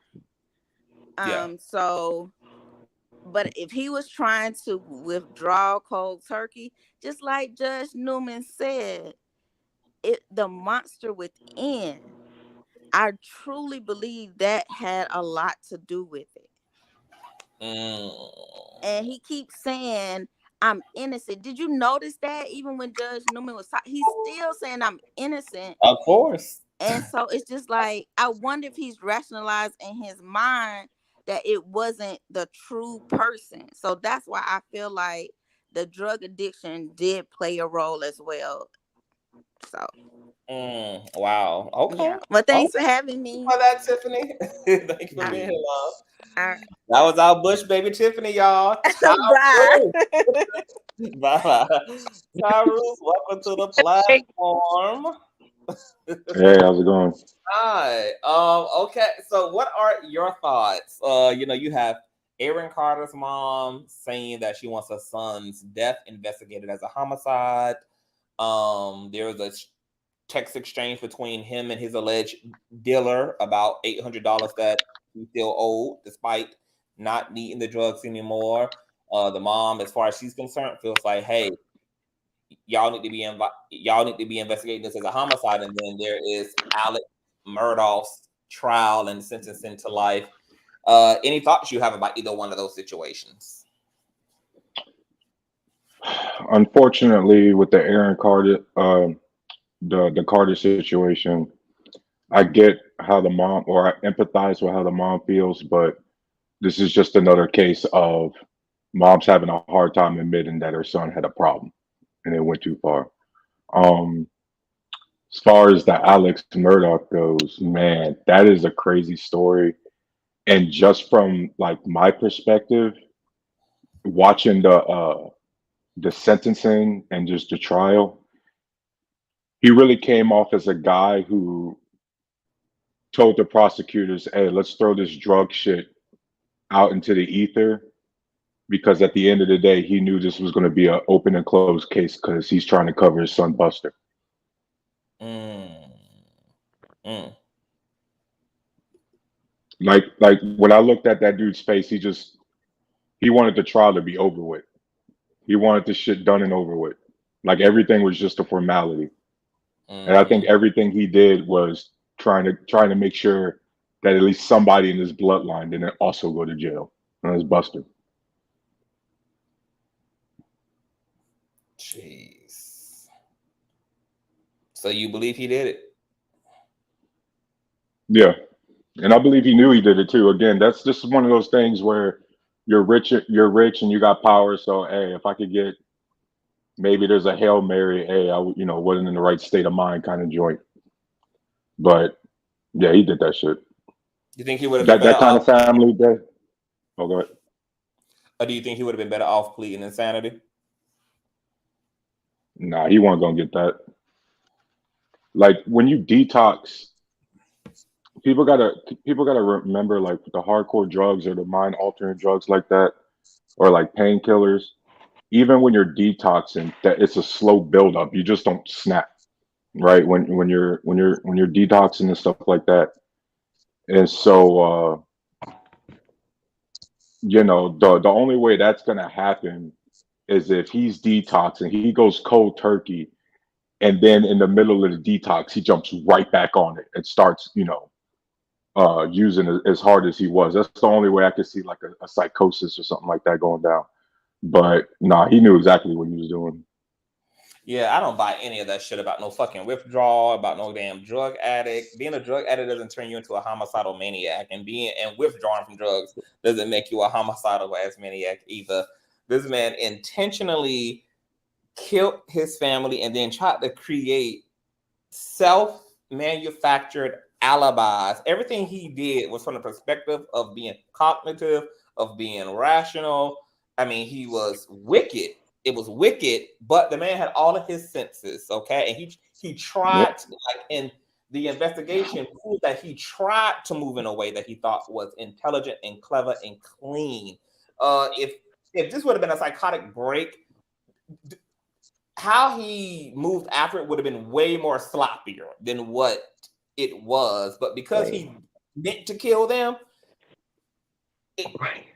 anytime you see a man that actually had a psychotic breakdown and like instantly committed homicide against his family, those guys, when they come to his mind, they go straight to the cops or they unalive themselves because they can't live with the Right. idea of what they did. It's like every time you see the guys try to cover it up or they try to come up with some story and stuff like that, it was straight up intentional. You know, so can't blame the drugs on that. Can I also bring up the fact he used 2 weapons? So this is premeditated. He used 2 weapons, so it looked like 2 shooters. That's something you're just like psychotic break. I'm just gonna shoot one person. They were staged, and the fact that where are his clothes? Like either he had some help or he planned it, or both. I know where are his clothes, his bloody clothes. Right. What was that? Yeah, it bless her heart. And you know what the chilling part? I'm getting chills right now. Yeah, I can't remember what her name is. But did you hear that after he tried to say that, hey, remember I was here for 45 minutes? She's like, I don't think you were. That she called her brother, who's in law enforcement, to tell him how uncomfortable she was. That this man said, remember I was here for 45 minutes, and he actually was there for 20. Yeah, and that's how you could tell the dudes is lying when they get way too specific with the information. Exactly. It's like, all right, you trying to keep up on the timeline here. So it's actually more diabolical than that. And it was just cringy watching him really play the role of not being the shooter because he clung to the way that cart was parked was parked on the property. Oh, that's not the way that cart is normally parked. It's not parked like that. It's parked like this in front of the house. And I'm just like, this is such a stupid ass thing. The only reason why you're hammering on it is because you need everything to like cling to just make this just make everything is so out of place and out of order and like the lamp is tilted like this. It's normally like this. It's just it was so just watching him try to play, and it cringe. I had secondhand embarrassment for him. It was embarrassing to watch. It was tragic and wild as hell. And you know, so funny, like on a more metaphysical note, and I'm gonna get to Andrew after I say this, is I was also just thinking about like how bizarre was the spiritual side of this for Maggie and Paul to exit their bodies and not know what the fuck just happened, and then to be in that out of body state, turn around and see that his father and her husband did this, and to move into whatever came next for them, and that afterlife experience. I mean, I just cannot imagine like just how bizarre that entire scenario is. Like, for you're literally living in your body as a mortal person, carrying on with mundane tasks like cleaning a dog kennel or feeding the dogs or whatever it is, and then you're transitioned into another perspective, and you can see your body, you can see your son's body, you can see your mom's body, you see your husband with the fucking gun, with the smoking gun. You know, I can just imagine all of just how freakish the whole experience was. And for the mercy of God, I hope that they didn't even have an out of body. I hope that it was transitioned into whatever, because if there was any out of body portion to the transition that's common for death experiences, from what we know of near death experience, even though these were full on death experiences, but I was just like, I just can't imagine the shock and the questioning and the what the fuck and just the bizarreness of that whole thing. And yeah, and it's just psychotic for him to carry it on by his usual business and went and see his mother and played this role for investigators. And even, I mean, the whole body cam or the whole surveillance inside the patrol car was just also so cringy to watch him. That was not the behavior, that was not the mannerisms and body language of a man who is devastated. You just found your son and your wife murdered on the property, and you could just see him being so calculated in his head when talking to investigators. You can just see him, trying to get information out of them, trying to see what they knew. Like it's just like he looked so nervous. It was bad. But Andrew, welcome to the platform. Your thoughts? Hi. Hi. I have been waiting for you to cover this. Oh my goodness, because I I know knew that's you were from right. South Carolina. I knew you because I knew you were from South Carolina. So there's so much that it's already bad, but it's even more evil because I started following it. Like you said, it just came across my page, recommended stuff about a year and a half ago, maybe. So I started following the Murdaugh Murders podcast, Oh. and it's a local. There's a local reporter. Her name is Mandy Matney. She's been telling like not just the story, but because she's local, she tells you all of it, the intricacies of it. Okay, so there's like so much that built up to that. It wasn't just, oh, he was getting found out about his finances and he was getting no. So he was getting found out about the finances. Also, about 2 years prior to that, his maid slash nanny, her name was Gloria Satterfield. She, quote unquote, fell down the stairs. She tripped over the dogs on the front steps of his house and fell down the brick stairs and hit her head and died. Now, she raised this his kids, especially Paul. They say actually Paul looked to her as like his mother because his mother, he was a black sheep. The mother doted on the oldest son, Buster, because apparently Paul had ADHD, and but they didn't do what they needed to do because I have ADHD, but I'm very functioning. But he was all over the place, right? So they just looked at him as a black sheep, the bad kid, poured everything into this Buster, kind of ignored him, right? So Gloria doted on him and everything. Gloria is the first one who found the pills taped to the bottom of the bed. She told Paul about them because she was afraid to. But so she ended up dying. Supposedly, she tripped over the dogs, right? And they called 911. Now Alex was supposedly not there. Who was there? Maggie and Paul.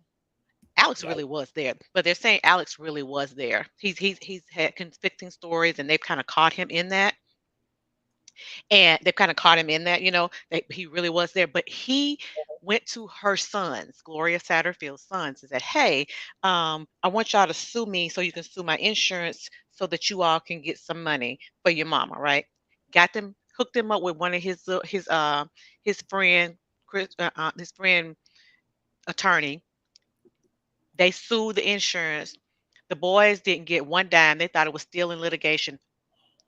Alec has gotten $4.5 million on these people. They still not getting nothing. Okay, so what happened when all of the stuff started breaking out about the boat case? Mandy Matney started, digging and digging. She was putting out gas in those newspapers. Every she was like tearing it down. She found out through a local attorney that about the settlement that the boys heard that the ladies' boys didn't even know. So around this same time, they started finding out about him stealing. They found the pills,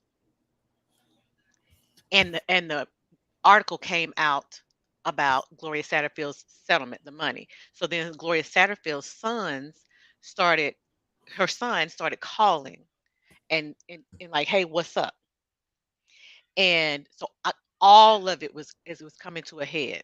Okay, so just like um, Mallory Beach's family had Mark Tinsley, that attorney that got on the stand and basically pulled out the tie-dye out of his jacket, like, okay, you want to see it? Here it is. Here's the order. He was the one.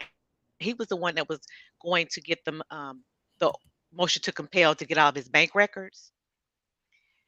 He was getting that Monday. He had gotten the order, I think, that Friday. they're supposed to have the meeting that Monday, Mm-hmm. which is the same. And so that's what he was talking about. He was working late compiling some financial records. He was compiling it for this particular attorney. There's another attorney that has since was working with Gloria Satterfield's sons. Particular attorney. Mm-hmm. He was working with Gloria Satterfield's sons to help them figure out what was going on with their money that they're realizing now that Elliot stole from them, right? So Mm-hmm. all of that was convening, and they had found another stash of pills of his. So they had gone to the games or whatever, the regional tournament for South Carolina. They were at the regional tournament while he was there because there are text messages that came out during the trial. They had I guess they had taken his pills from him. So Mm-hmm. he's in the room. He's in the room going through withdrawals. Couldn't even go to one of the games because um the withdrawals were so bad. So they get back that next day. That was the 6th. So the 7th, they get back. He shows up at work, like nothing's happened. That's the same day the CFO confronted him about the money. So now they took the pills. He knows Gloria Satterfield's son is on his head. He knows that he's got to produce these records. The reason why producing the records was such a big deal, his attorney was going to receive the records, right? Well, his attorney was also his law partner. So as soon as his attorney would have seen those financial records, he would have known that he had been stealing from all of them. Wow. So it really was coming to a head. And then he got the phone call about the daddy, was supposed to be was gonna die. Mm-hmm. Mm-hmm. So Mm-hmm. I believe when he got home, I believe all of that was in head too. And plus what they didn't say in the trial. Remember they kept saying he was trying to get a loan on his house and Mm-hmm. the reason he couldn't get the loan that he wanted, he ended up getting one. The reason he couldn't get the loan that he wanted is because Maggie was on that house and she refused to do a second mortgage. So Mm-hmm. So he couldn't get the money on the home that he wanted to get it on because he wanted to get it on Moselle because Moselle's 1,700 acres, so he would have Mm-hmm. gotten a lot more, and she wouldn't do it. So that was another thing they had been arguing back and forth about too. But I believe when he got home, all of that stirring in his mind, they had already sent him a text. Paul had already sent him a text once before saying, "Hey, mom found some pills. We need to talk." Yikes. So I believe when he got there, all that was going on. And when he got down to the kennels, those two were the only two that knew about the pills. He had just been up the day before in withdrawals, supposed to be trying to get off the pills. And he admitted on the stand that he had a bag of pills in his pocket when the police got there. Wow. So I believe they mentioned the pills to him then. Now I believe he was planning to kill them all along. Don't get me wrong. They just didn't know it. They just hastened. After They they hastened their found out own about deaths. the pills. Well, I believe no, I believe he was going to kill them all along because of all the other stuff. So the prosecution, I believe they told part of it, but they didn't tell all of it because all those other things are still being investigated, like Gloria Satterfield and all that. So I believe because Paul and Maggie were there, and the Gloria Satterfield stuff had come up again, the sons were asking about it. Um, he couldn't get the loan. He had just got found out about the money he was stealing. All of that was brewing. He needed a distraction. Plus, these two were in his way too because they knew about Gloria Satterfield, right? So killing them, it killed two birds in one stone. It bought some more time with the stuff like the attorney said, but the part that they didn't say was about the Gloria Satterfield stuff because they exhumed her at one That's a good point point. recently. They Yeah, they exhumed her. consumed her body. Yeah, they sure did. They exhumed her because after all of this stuff kept coming out and did another autopsy, they have yet to release those results of that autopsy. And um they found something. They didn't SLED wouldn't say what they found, but in the course of investigating Paul and Maggie's murders, they found some information about Stephen Smith. That's the boy they found laid out in the road. That they feel that he was a gay, young gay white guy that they think was messing around with Buster, the oldest son, and they think somebody found out about it. He came up dead. They tried to make it seem like he was a hit and run. They staged all of it. They had his car down the road like it had run Yeah, out of it's too gas. many coincidences. Like It's all these dead people. when everybody around you is dropping dead, the goddamn Mhm. maid slash nanny, the That goddamn ain't the only one. dude, the gay guy from school that you allegedly messing around with, the boating incident, like Well, not just that one. This is another one that I feel like they really need to investigate. That I think everybody got whispers, but it's so out there that it would be hard to find anybody that have any proof on it. It's Hakeem Pinckney.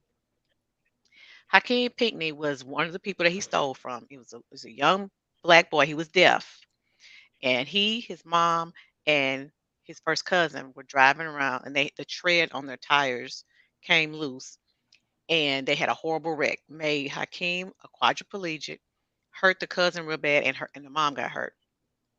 Alex stole every drop of their money too. So they have Justin Bamberg, the black attorney. Justin Bamberg is their lawyer. So he started helping them and finding all their stuff about. all So this is they blood money. It's well, blood. hold on. Hakeem was in a nursing home, and he was being well taken care of, but his mom's goal was to get the money because she wanted to bring him home and just have him around the clock care there, right? That they have the money to pay for. And he was doing well there. I mean, just real, and all of a sudden his feeding tube came loose, and he starved to death. All of a sudden. And then when he died, Ella got more money because now it was a death. Blood money. All that Yes, shit is death. fucking Just blood. all of a sudden It's he ridiculous. died. Now, my thing is this. He was doing good all along, right? And as soon as he died, Elliot, again, they didn't know any of this was going on. He filed to get more money because now it's a death. But wait a minute, it's something I can't remember what was happening. Something was happening along the same time where he needed money, and all of a sudden Hakeem died. Cold blooded motherfucking murder. People down left and Yeah, fucking right. it would make sense if they blew their fortune on drugs. You Oh, know what I well, mean? speaking You talking speaking of the about a drugs, speaking of drugs, oh, not just taking the drugs, honey. His the Moselle, you remember they kept talking about on one side of the kennels or the barn or whatever was a hangar, right? Was a airplane hangar, right? Okay, so the people that owned it Oh snap! before, hmm? The people that owned Oh, I just said, Moselle oh before, snap! I know where you're going with this. you know where I'm going with it. The people that owned Moselle before is his and they mentioned him in the trial. You stole money from Barry Bolware, the Bolware person. You stole his money. You stole his money. Well, listen to this. It was another man that it was another man that they had. He was they were in a business deal together or something, and they he owed Alex some money. He couldn't pay it. He was his attorney or something, and he couldn't pay the money. So instead, they exchanged Moselle. But almost this dude is a notorious drug runner, but he always got off some kind of way. Well, he got off because Alex's family was over the drug trade, over the law there for over a century. What they had a business venture. This is, I swear to God, this is like some Netflix mess or some HBO stuff. They had a business venture where they had some kind of jellyfish farm where they were going to sell jellyfish, right? But the word is they were stuffing the jellyfish with dope, and they were using the hangar. They're using the landing strip, the landing strip and the hangar at Moselle because you know how remote they said Moselle was. Country, it was out there by itself. They were using that to land the planes back and forth. So that's where they say the money was going. It was sinking into the dope business. Yeah, but you know the golden rule. You're not supposed to get high on your own supply either. You know what I mean? Well, he wasn't getting high his own supply because my understanding he wasn't selling pills. he Yeah, was he was he wasn't taking them. selling pills. He was selling no. He was selling dope. He was taking pills. He was taking oxys. He wasn't selling oxys. He was selling like Yeah. hardcore. He was selling like coke and stuff and heroin and stuff like that. Oh, the But they big, But the big yes, they were typically, what yeah brings these, they were on the plane. They were flying it in. They were flying it in supposedly. But that's what because if like you this listen man to was on one of his those, kingpin. He was on his that's kingpin where the money shit. was going. If you listen to one of those documentaries, just a real snippet of it. And this is probably what you were thinking of, Shauna, right?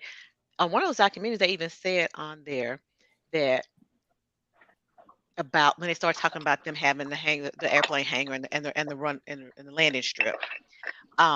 That Paul used to joke that they ran drugs and hookers.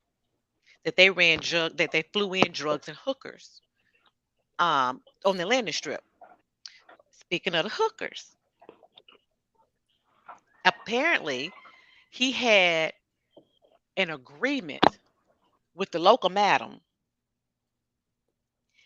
because they interviewed this girl. This girl had been sex trafficked there, right? She was a young mom. She was stripping, but she didn't want that's all she wanted to do. She wanted to strip. She was trying to pay up some bills. She was in school, right? And she to make some extra money, she thought that she got invited to what she thought was going to be a private party, private dance party. She was quite fine with that because apparently they supposedly made a lot of money at the private parties.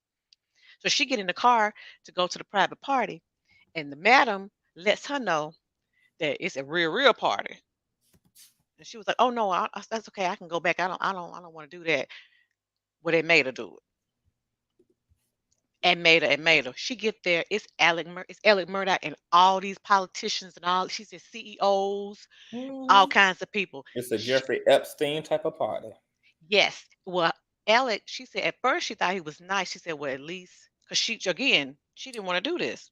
The woman literally made her. She tried to run a couple of times and they chased her on the highway and brought her back. So she was sitting up there and he was talking to her, just talking to her normally, telling her all about himself. I'm a lawyer, where he was from, his family, da da da. She said, well, at least he's nice.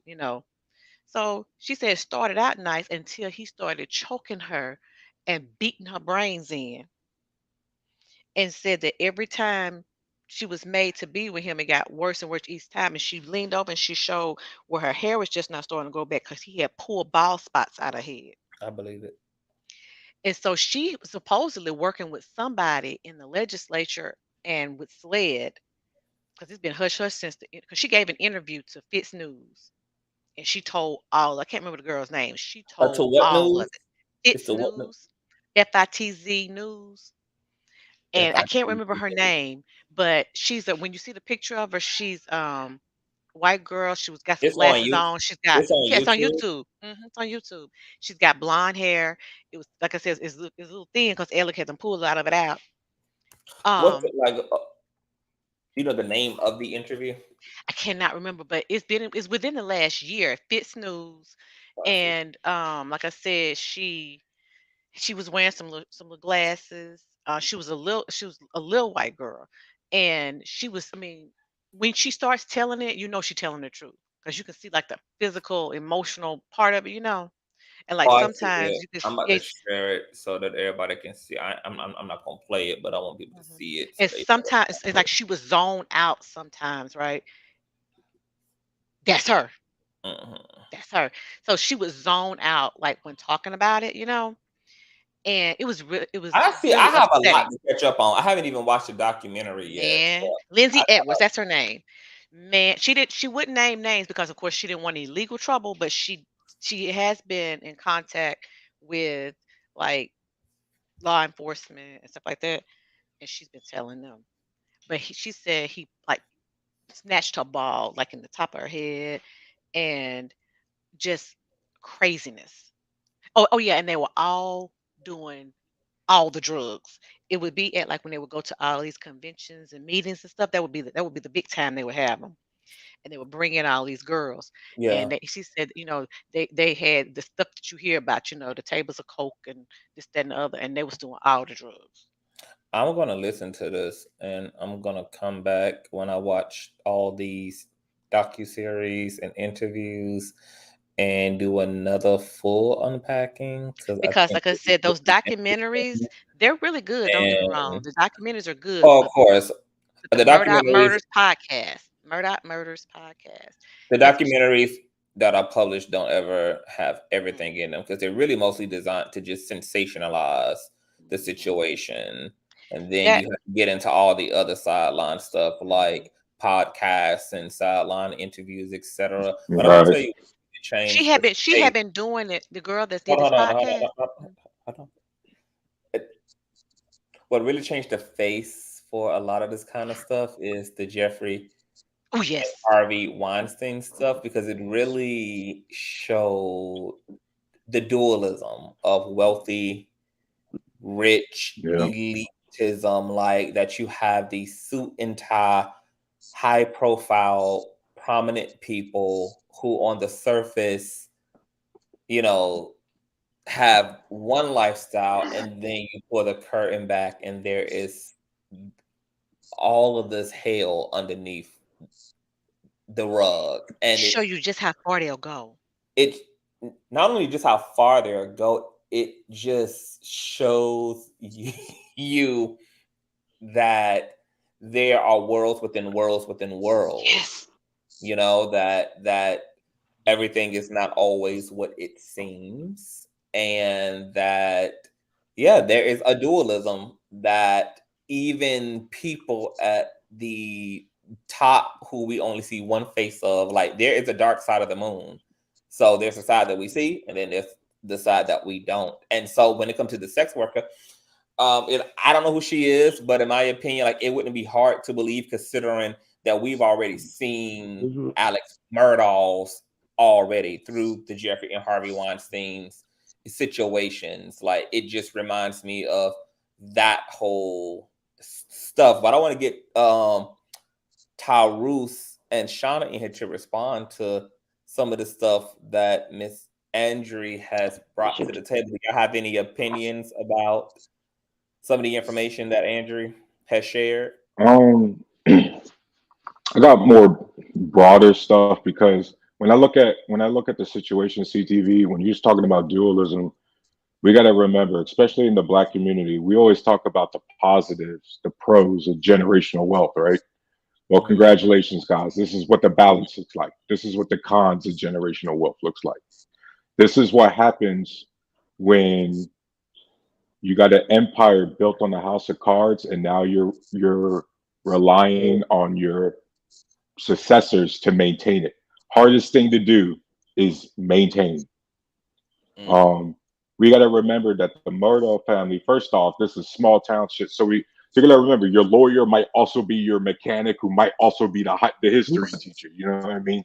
It's a small town like that, and then on top of that, guys, they already had the mysterious death back in the 1940s when great granddaddy got hit by a train, right? So Oh, that's right.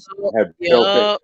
They've already built the entire dynasty off of blood. It was bound. Hey, and yo, the bill comes due, man. Wow. But But let me ask y'all this conscious, question. that Do podcast has 90 something episodes. She's been at this for over 4 years. When I Mm, say all of the stuff that came out, this girl is yeah. the reason why Alec Murdoch is in jail. Mandy Matney, she's the reason he is in jail. let me ask this question. Do y'all believe that it's possible to have to produce wealth without the blood? Cause there's always this there's this idea that in order to get all the way across the finish line in these systems, you have to sell your soul one level or another, but that there is no completely clean way to get to those finish lines. I think it's Panelists, can I take a possible. stab at that first? Yeah. Yes, and you see it play out. The problem is CTV. Remember how about like 20, 30 minutes ago, you had mentioned the whole part about, man, Aaron Carter and now this family. What was the common denominator? Nannies. That means you got families who are coming up, and the kids that they're passing this down to are being raised by their nannies. They're not being raised by their actual parents. Right? So all they see from their parents is one, they're gone all the time at work, and two, come on, you don't think them kids at school talking shit? You don't think how many kids do you think have went up to Northwest and said, "Hey, I seen your mom's sex video," right? And it's like a lot of the times it's not the founders, whether it's man or woman, the ones building the empire, they're typically good people. It's always the kids that end up screwed up because the kids are a reflection of how you've managed that wealth. That's why you see so many kids OD, self delete, they get into train wrecks. Y'all remember, what was that, 10 years ago, maybe 8, 10 years ago? The clown in Texas, he was like 16 and killed 4 kids drunk, driving his truck drunk. Yes. And he got sent to a glorified freaking uh, amusement park for 10 years of probation.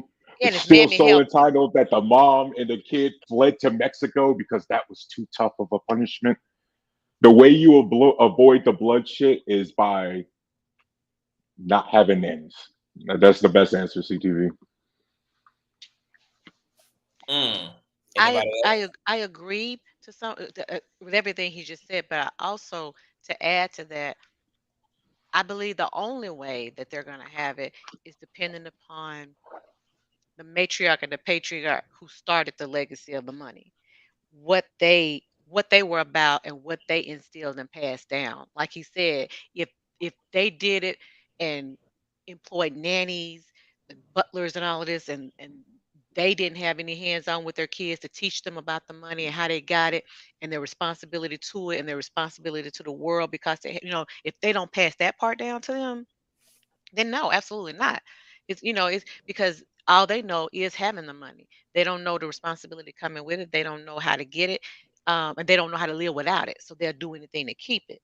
So it all Mm. goes back to the matriarch and patriarch when that legacy first started. If they are solid people, then it's possible for that family and that legacy to remain solid. If they are not, it's going to go the way of the Murdaughs. Jesus. This is Yeah. some deep shit. This is a interesting set of Oh, circumstances. CTV, try to imagine, right? Try to imagine you have a kid, like everything you went through, right? And now you got your son coming up. You finally in a, let's say, upper middle class birth. You're hoping some parents get into the situation where they let their kids get away with everything because they don't want their kids to ever feel any sort of struggle that they had coming up. You get what I Yes. mean? Like people are trying to what we now call what generational trauma, I believe is the correct term, Mm-hmm. right? And so the parents end up trying not to repeat the same mistakes they parents made, but you end up being the same thing, right? And so you end up trying to do the exact opposite of what your parents do. You spin the whole pendulum to the other side, but you end up just flipping it back around. And it's like the best way to not keep it blood money is if you're going to put that sort of legacy passed down onto your kids, first your kids got to want to accept it, right? Like it's not really fair for me if I start a real estate company and then I look at my 2 daughters and going, hey, y'all have to take this shit over. I don't care what you actually want to do. No, you're going to take this over. Well, if I'm going to be that sort of a patriarchal family, traditional family, if you will, Don't you think it would be pretty smart if I had my daughters basically shadowing me everywhere I go? I can't have nannies. I got to have them in the same room as me so that they know exactly what it takes to Just like maintain them this system. just like them got them Asians do, baby. Yep. If the Asians are starting uh a yoga class, baby Yep. Asian at 4 years old gonna be in there doing Rolling out mats. instructing the Yep. class and all, baby. If they open up a salon, a nail salon, that they get them start. Yeah, like you're right, the shadowing period. But do you also think? I mean, to be honest, I think another issue here too is when we prioritize living from our ego and materialism and not values. I think the the drive to sustain money over sustaining your soul can also lead to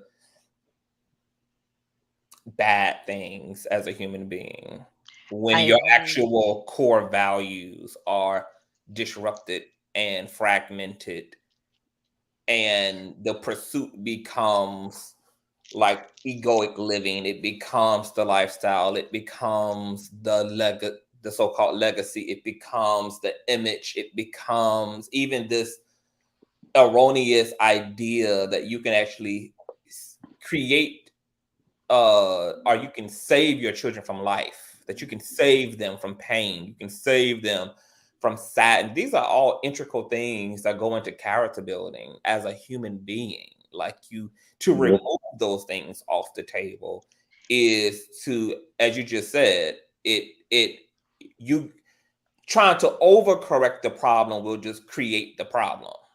I Ooh, mean, yes. it'll create Yes. another problem, but it creates the problem nonetheless. You have, Yep. and I, I think there are lots of things that come with wealth that are actually counterproductive to human development. Mhm. And I don't think enough conversation happens around success and or fame and or wealth or richness, etc.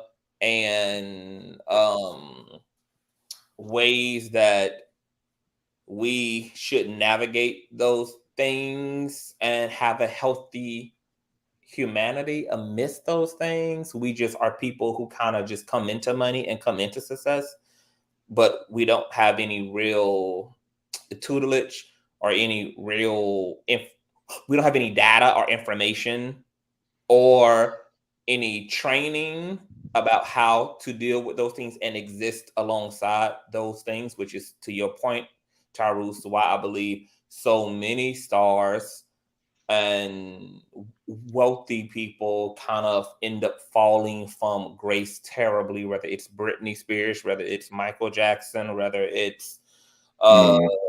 like so many of them have come and gone. And I think, yeah, there's a lot to be said about, human nature and certain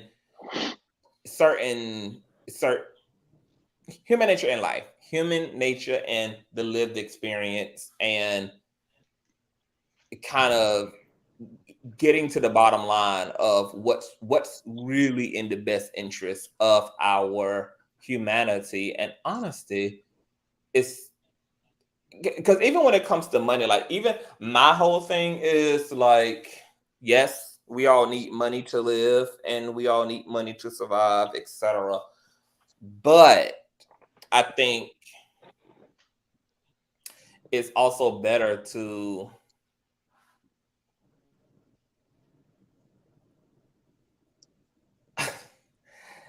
like it's better to prioritize what Yeah. doing than what you're getting paid for what you're doing. Like I think your Absolutely. focuses have to be really connected to your contribution and not necessarily the outcome. And when I say the outcome, I'm talking about not Right. only the financial outcome, but the fame outcome as well. Like you have to release a lot of that in order, like, because there probably is no way to have quote unquote it all without you being dysmorphed and mutated in the process. You have to make a choice. Right. Well, that's dependent upon what you early on decide what it all quote it all means, right? Having it Yeah. all, What's the end because game? yeah, what because that means different things to different people, right? Mhm. That's why I was saying earlier, the only true way that I can see for it to not morph into, all that chaos and and and tragedy and debauchery, is Well, for the Andre, matriarch and that's the matriarch and the patriarch to have that and pass that down, because you can't have a moral core if that wasn't instilled in you. You yeah. can't have a healthy understanding of and appreciation for money if it was just freely given to you. And that's why I like when I hear stories like Barack and Michelle, right? When Michelle said when they first went to the White House, she met with the staff. And they were all, okay, she said, no, here's the thing. This is the thing I want you all to realize. My kids gonna clean their own rooms. They're gonna make their own beds. They're gonna do this, that, and the other. She was like, because I'm not raising. She said, well, I have to have these kids. They have to live when they leave here. And she was like, I'm not raising little monsters. If they're ever disrespectful, please let me know. They have been, because we've seen them get put in check on air. He up giving a speech, and Michelle or the grandma is getting into him. I remember them getting off a helicopter one time, and they looked like they had stone faces because Barack had just went in. You could tell he had just went in on them because his jaw was clenched when they got off of there. And I remember them later talking about that when they got older. They said, yeah, he had just got onto him about something. That's the only way those kids are normal, because like you said, they have a healthy appreciation.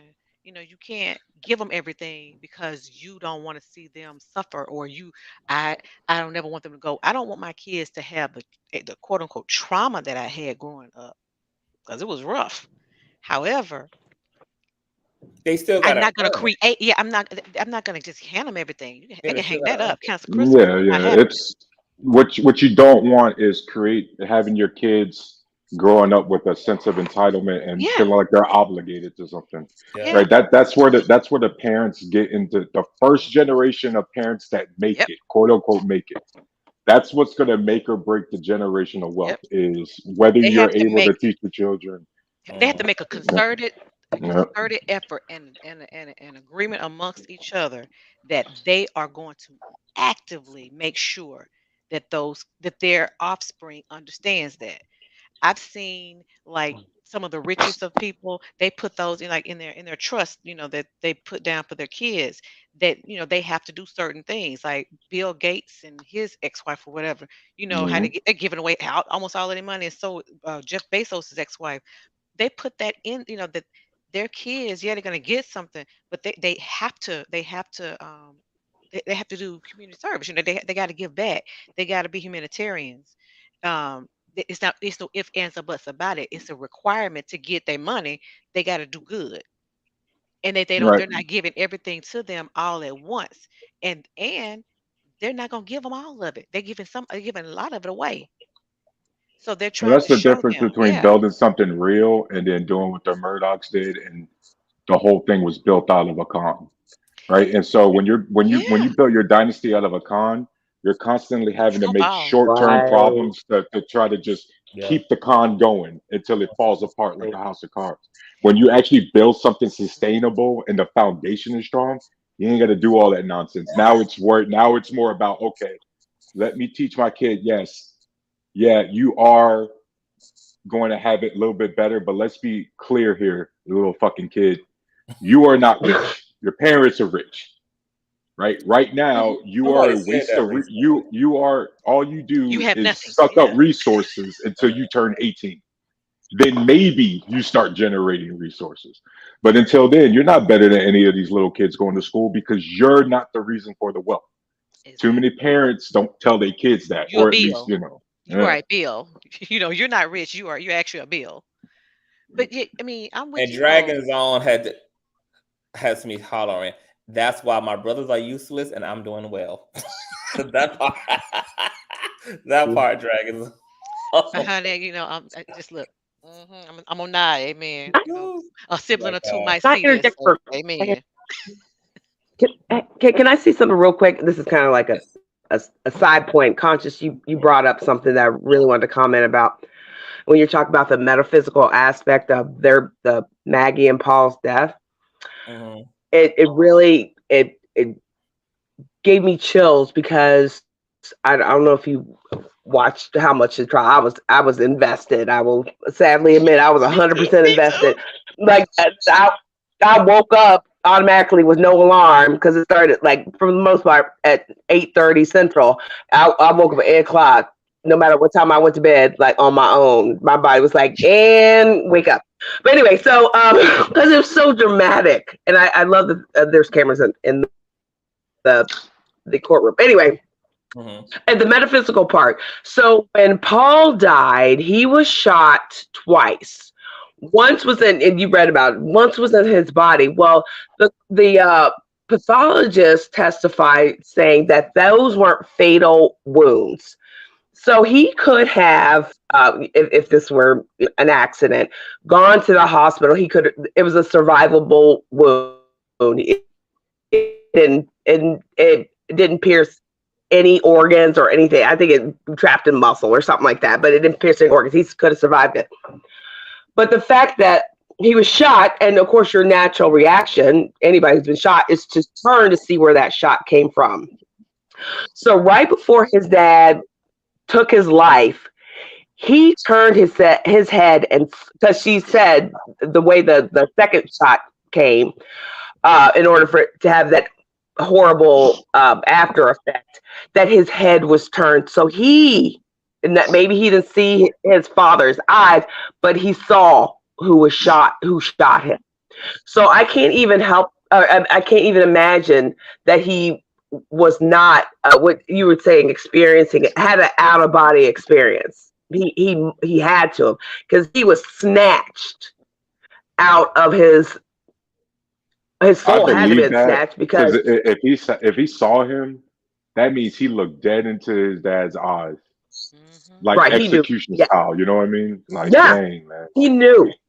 And that second shot, clearly was immediate, and it was automatically fatal. So, but I mean, so he had to have seen, at least he knew if he wasn't able to turn around quick enough to see who did it, he probably had a good idea.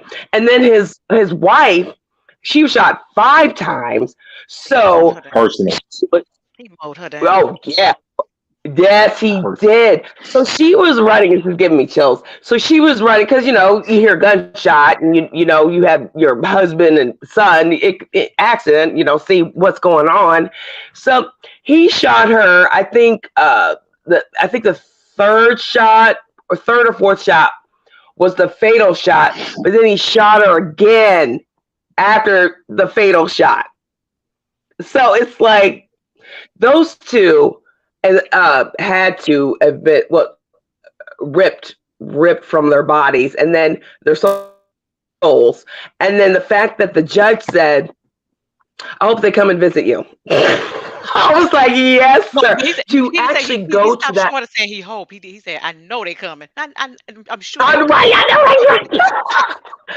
So even I just love it. I would love to meet him. But the fact that he acknowledged that part of it. Like, it wasn't just like, God rest their souls, that these people their souls were removed from their bodies so quickly that they probably, they're going to be like, what's up? Every night. I'm about to tell you, their souls are not resting if they're spending their time harassing him on Earth. Right. So, question all three. What he really was trying to say is that he hopes he has a conscience, but I'd be questioning that. I'm like, if you already don't have a moral conscience, which is what I would assume you have to not have in order to do some of the heinous demonic things that people have brought themselves to do like this, then I wonder, because if these people have psychologically convince themselves that their actions are justified, then where is the Right. pathway to deal with guilt and shame? That the only Exactly. thing I can imagine these type of people suffer Do from you is have it? anger that they got caught and ruined their fucking lives. But in terms of That's having the any guilt and shame actual, because they didn't care Yeah. about the people Do that you killed. have it? yeah, like, but in terms of any Yeah. actual shame and guilt over the loss of life and you know these other people being deleted from this planet as a result, I do wonder, like, because I've seen interviews with killers who, like, they don't regret 20 years later what they did. Like, they still like that motherfucker deserved. I think his Yeah. guilt, I, if I he don't think has that any guilt or shame, it is only surrounding the uncovering of his undoing, the lack of funds. That's the shameful part to him. I don't think he I did. don't think he has any shame regarding what he did to them. I think he has the shame comes from now everybody knows my tea. I Because I don't I think he's also my capable. question to all three of you all is, well, that's what I'm saying. I don't think he's I think capable he's of capable. I just anything. don't think he cared about those two Right. specifically. It's only with regard to himself. That's what I'm saying. If it wasn't, Right. if nothing from him had been revealed, then there would be no shame because only thing that he cares about is himself. So to be Right. shamed about something, you have to care about that thing. He cares about himself. So Exactly. he only cares about the shame that came Right. along And with you got to what he remember, did. narcissists like him, Yeah. they're going to look at, just like Donald Trump, right? They're going to Yep. look at Mhm. loyalty or disloyalty as the ultimate act Mhm. of betrayal. So that So was if my he's going to question. feel any sort of slighted by his wife, his brother, or met by his son, then automatically he's already disowned Justifiable. him. That's not his wife anymore. Right. You get what I I mean? look Yeah. right, Mhm. and I looked Yeah. at that across the board, right? It's like So swatting a fly. if you pay attention to who was being supportive, who was this and who was that, right? If y'all remember, the brother is the one, not the one who always showed up and helped him with the dirt. And see, that's I don't think anybody's focusing enough on John Marvin, the brother. They're not focusing enough on him Oh, because I think right. The John cleaner. Marvin has something to tell too. I think he is just as deep in whatever all the dirt is because he's the one Oh who yeah. every time, he was the one who took the boat away. He took the boat away from the boat crash. Right. He's the one who He's the one who showed up when they flipped the car and took the gun stuff out. He's the one who took the guns out of the house. Oh, that's He's the right. one who always shows up and helps and always helps Elliot. But the brother Randy is the one who went to the Yeah. police and told them he didn't shoot. That he set this up. The roadside shooting. Andre, I got a question. All that you just named, could that be a reason why Alex started popping pills, Alex, trying to cover all that shit up years after no, years after years? Alex been popping pills for 20 years, but Uh, Alex was popping pills because I But think think, about how long he's been covering shit up. You know what I mean? well, he's been covering. Because his wife was pretty dirty too. But he was becoming. Oh, yeah, the Yeah. wife was dirty too because remember, Mhm. she was trying to cover for the son. But they traced the pills back. The pills only went back into the economic downturn, like in 2007, 2008, and from the stress of him losing all of that money. Mm. So he said he'd been popping the pills since before then, 20 years. And my understanding is Alec was an athlete in college. It's just my assumption is probably aches and pains started because it was oxy. My assumption, he mhm. probably had aches and pains and got hooked on the Ooh. oxy. But the brother Randy is the one who went to told on him that when he was supposed to got shot on the side of the road.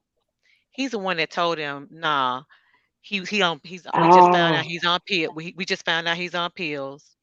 And I don't think that, I don't think that that it was, I think it was him, but John So Marvin is the Randy's one that Lennar. remember he Go stole ahead. Randy's money. Remember he stole So Randy's Randy's money. Lennar. Mhm. Yeah. Narc and John Marvin is the cleaner. Can No, you say that? Narc. I mean, yeah, Narc, like the he's Tylenol. the cleaner. He's the cleanup man. He's Olivia Pope. Because like I Yep. said, he slid in there. He slid in there and took the boat. Yeah, that He was slid crazy. in there. He slid in there and he came with them to get all the beer cans and all the guns out of the car when Paul flipped Right. the truck. He also John Marvin was the first one to show up. He was the one who started cleaning up the scene. Remember? Right. A- He was And what he was about him also the showing up as one. Stephen Hmm? Smith death, or the Yep, death scene, or the death? yep. Well, no, Randy. That Randy was did weird. Randy Oh, it was did Randy. show up to be the lawyer, but John Marvin showed up at the scene. So I think they were all I trying Okay. to got a I I got think a they were real qu- all I trying to got a cover up for question that. for you too. I got a question for you too. This is gonna be really related to this situation and stress that just from a guy perspective. Are we always supposed to chase our ambition in life, or is there a point where it's okay for us to just be happy with what we got? Yes. I think The that two. as long as those ambitions continue to align with what truly makes you happy, right? That's where I think people mess up. They start to confuse and conflate the ambition for the happiness. And those two things are not they're not always the same thing, right? If it can start out being the same thing, but if you don't keep an eye on what you really want in life and where you are and what it's all about, you'll get to a point where you will confuse the ambition and the money for the happiness.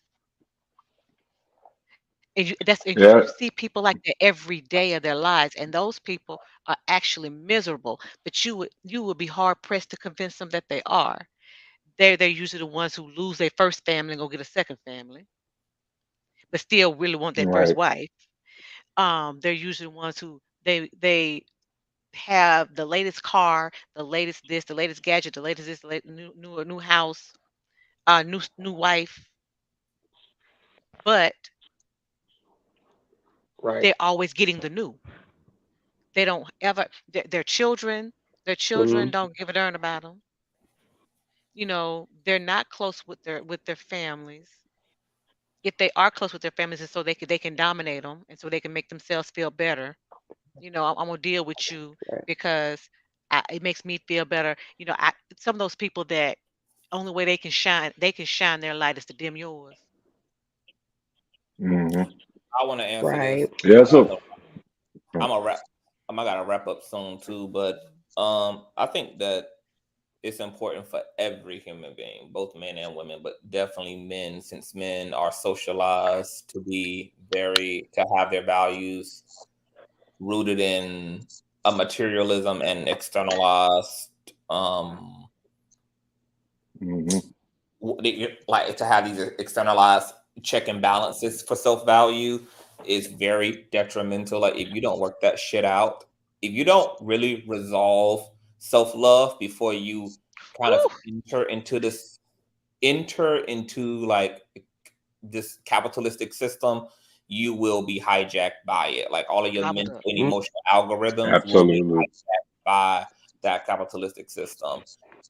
And Yep. it's really kind of unfortunate that a lot of Americans are walking around completely unconscious uh as to that, and we get sucked in and sucked up earlier into that system. But yeah, uh this is stuff people really have to accept, that joy has it's a completely self-centered thing. It has to come exclusively from within. Like you have to be able to rest upon yourself, And and nothing oh else. Like yes, Lord. there Right. has to be, like, when you return to yourself, when it's all said and done, there has to be complete rest there. And if you haven't, and when that's not that, yes, you're going to like overuse the system, abuse the system, identify with the system, identify as the system. You're Hmm. going to be like firmly planted in that substanceless existence. And then, unfortunately, this is why Like these young people already experiencing a quarter of a life crisis at a quarter of a life experience already, because and like you are going to have those midlife crises. You're going to find yourself at 50 wanting a Ferrari, fucking sluts, like still trying to find your manhood. Like, and if you take a look around yourself, and you're going to get very weird if you don't get to your core, and you don't get to your authentic self, and you don't resolve the world from the inside out. This is even represented through the archetypal figure of Christ, like where God was reconciling the world through Christ, like reconciling. That's something that is essential to having a complete self. Is you have to resolve it. You have to resolve yourself. You have to resolve the world within. And from there, you lead and you live. And when you lead and live from there, then, oh my God, you have the quality of your lived experience is quantified, and you're not able to fall into these kind of like self-sabotage, exploitative ass dynamics with the world, and you're able to sustain yourself, more importantly, under any circumstances, including when those financial times come, including when you have some issues, including when the breakdown of your marriage or the loss of a child or whatever the tragedies will be, because you can't earn enough money to escape tragedy. You cannot accomplish enough to escape hardship. Like these are things, once again, these are things that are literally designed for human living, like, and they do induce character building if you allow them to. Even some of the saddest, most heartbreaking things in your life can become a muscle if you're willing to work those things out in yourself. And so, you know, you just can't say it enough. And men, yes, men have to be particularly aware of this, just because of the way that we are groomed and socialized to be as men, for sure. So yeah. Can I And ask if we a don't question? have I'm sorry, if we don't have a lot of people around you that are willing to step out and tell you the real truth, if you got a lot of yes men around, you cultivated a life that includes the majority of yes men, and you don't have enough people like a Conscious, like a Tarus, or like a Jana, that's going to walk up to your friends and tell them, hey, um, hey, you going wrong, or you were wrong about that. If you don't have enough of those people in your life, hang it up. It's not, you know, you are going to become that monster that you once hated. Right. So I have a question for you, Conscious. Back to what I was talking about with the metaphysical. So I'm thinking. I mean, I don't know. You correct me if I'm wrong. Is that Alex Murdaugh is acting out of where he's accustomed to responding to situations out of self-preservation rather than conscious thought? Is that sound something like? Okay, good. So it's like, this is going to be so left field, but whatever. So the fact that I don't think he feels guilt or shame, because I think his guilt and shame left him a long time ago. So I think he purely acts out right now out of self-preservation, because you know what? I would suggest when you're going through, like, watching the documentaries, you listen to those jail tapes, because they are remarkable. And one specifically, he's talking about, like, he's doing fine now. County jail, what I understand, is way different from prison, but he will acclimate because he's a hustler. But the fact he's gambling, which I understand, that's the way of life. I mean, what else you got to do? But he's gambling, and he's talking about his winnings, and like, it's just another day in the park. So I just can't imagine that this man actually has a conscience. And if he has which I hope Maggie and Paul do visit him and scare the shit out of him. But do you think I know, no, we don't truly understand our brain and all that good stuff. Do you think they could visit him without him having, because they were snatched out so violently, without him having really a conscious thought about them? Oh, of course. I mean, we know that plenty of people end up haunted just because there's enough wherewithal from those forces to be able to manifest in people's lives. I think that, but I don't think that will happen. I think if Alex ends up harassed by his own brain, it probably will be if at some point in time he achieves any level of empathy, and if his guilt, or it not even his guilt, because he don't have guilt, because I agree he doesn't have guilt. He has shame because he's embarrassed himself and his scheme got exposed and his hands was caught dead in the cookie jar, and he's personally humiliated, probably even still probably now also blaming them for not dying correctly. Yeah. I've ended up murdered, right? Like, for just fucking up his whole life. I mean, quote, making him have to kill him.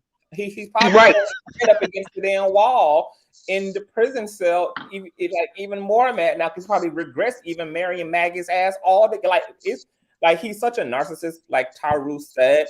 Like, there's probably more blame gaming going on in his head. Like, if I just would have never married this bitch to begin with, if I would have, I wouldn't have had this stupid ass, incompetent ass son. Like, he's probably just like going through rage like a motherfucker and just throwing everything at. And what was y'all doing at home when I pushed her down the stairs anyway? I did it for you because I needed some money. What was you doing there? You wouldn't even have to been there. And then all you had to do was be quiet and just get the blood up and call. But no, y'all wouldn't care about her. Y'all wouldn't care about her. We got $5 million out of pushing her down the stairs. Themselves. The blame will go out everywhere but to self. Right. Ain't nobody even told y'all to be home when I killed her.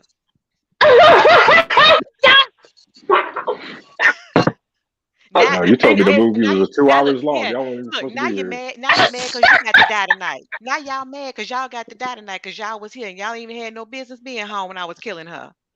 Then you had the nerve to be mad. Paul had the nerve to be mad because I killed a woman who raised him. Okay. This is how a narcissist apologize to you. I am sorry for what you made me do. Right. And then the last one, I'll drop down because I know you want to wrap this up. When you, if you go and decide to do another discussion like this about Alex Murdaugh or what have you, I want specifically for you to, if you can't, touch on the privilege. Obviously he had a lot of privilege, but the privilege and the law enforcement, the fact that as soon as they encountered this man who had a loaded shotgun visible and said the scene is secure, even though they had no idea, they saw 2 dead bodies, no idea who could have killed these people.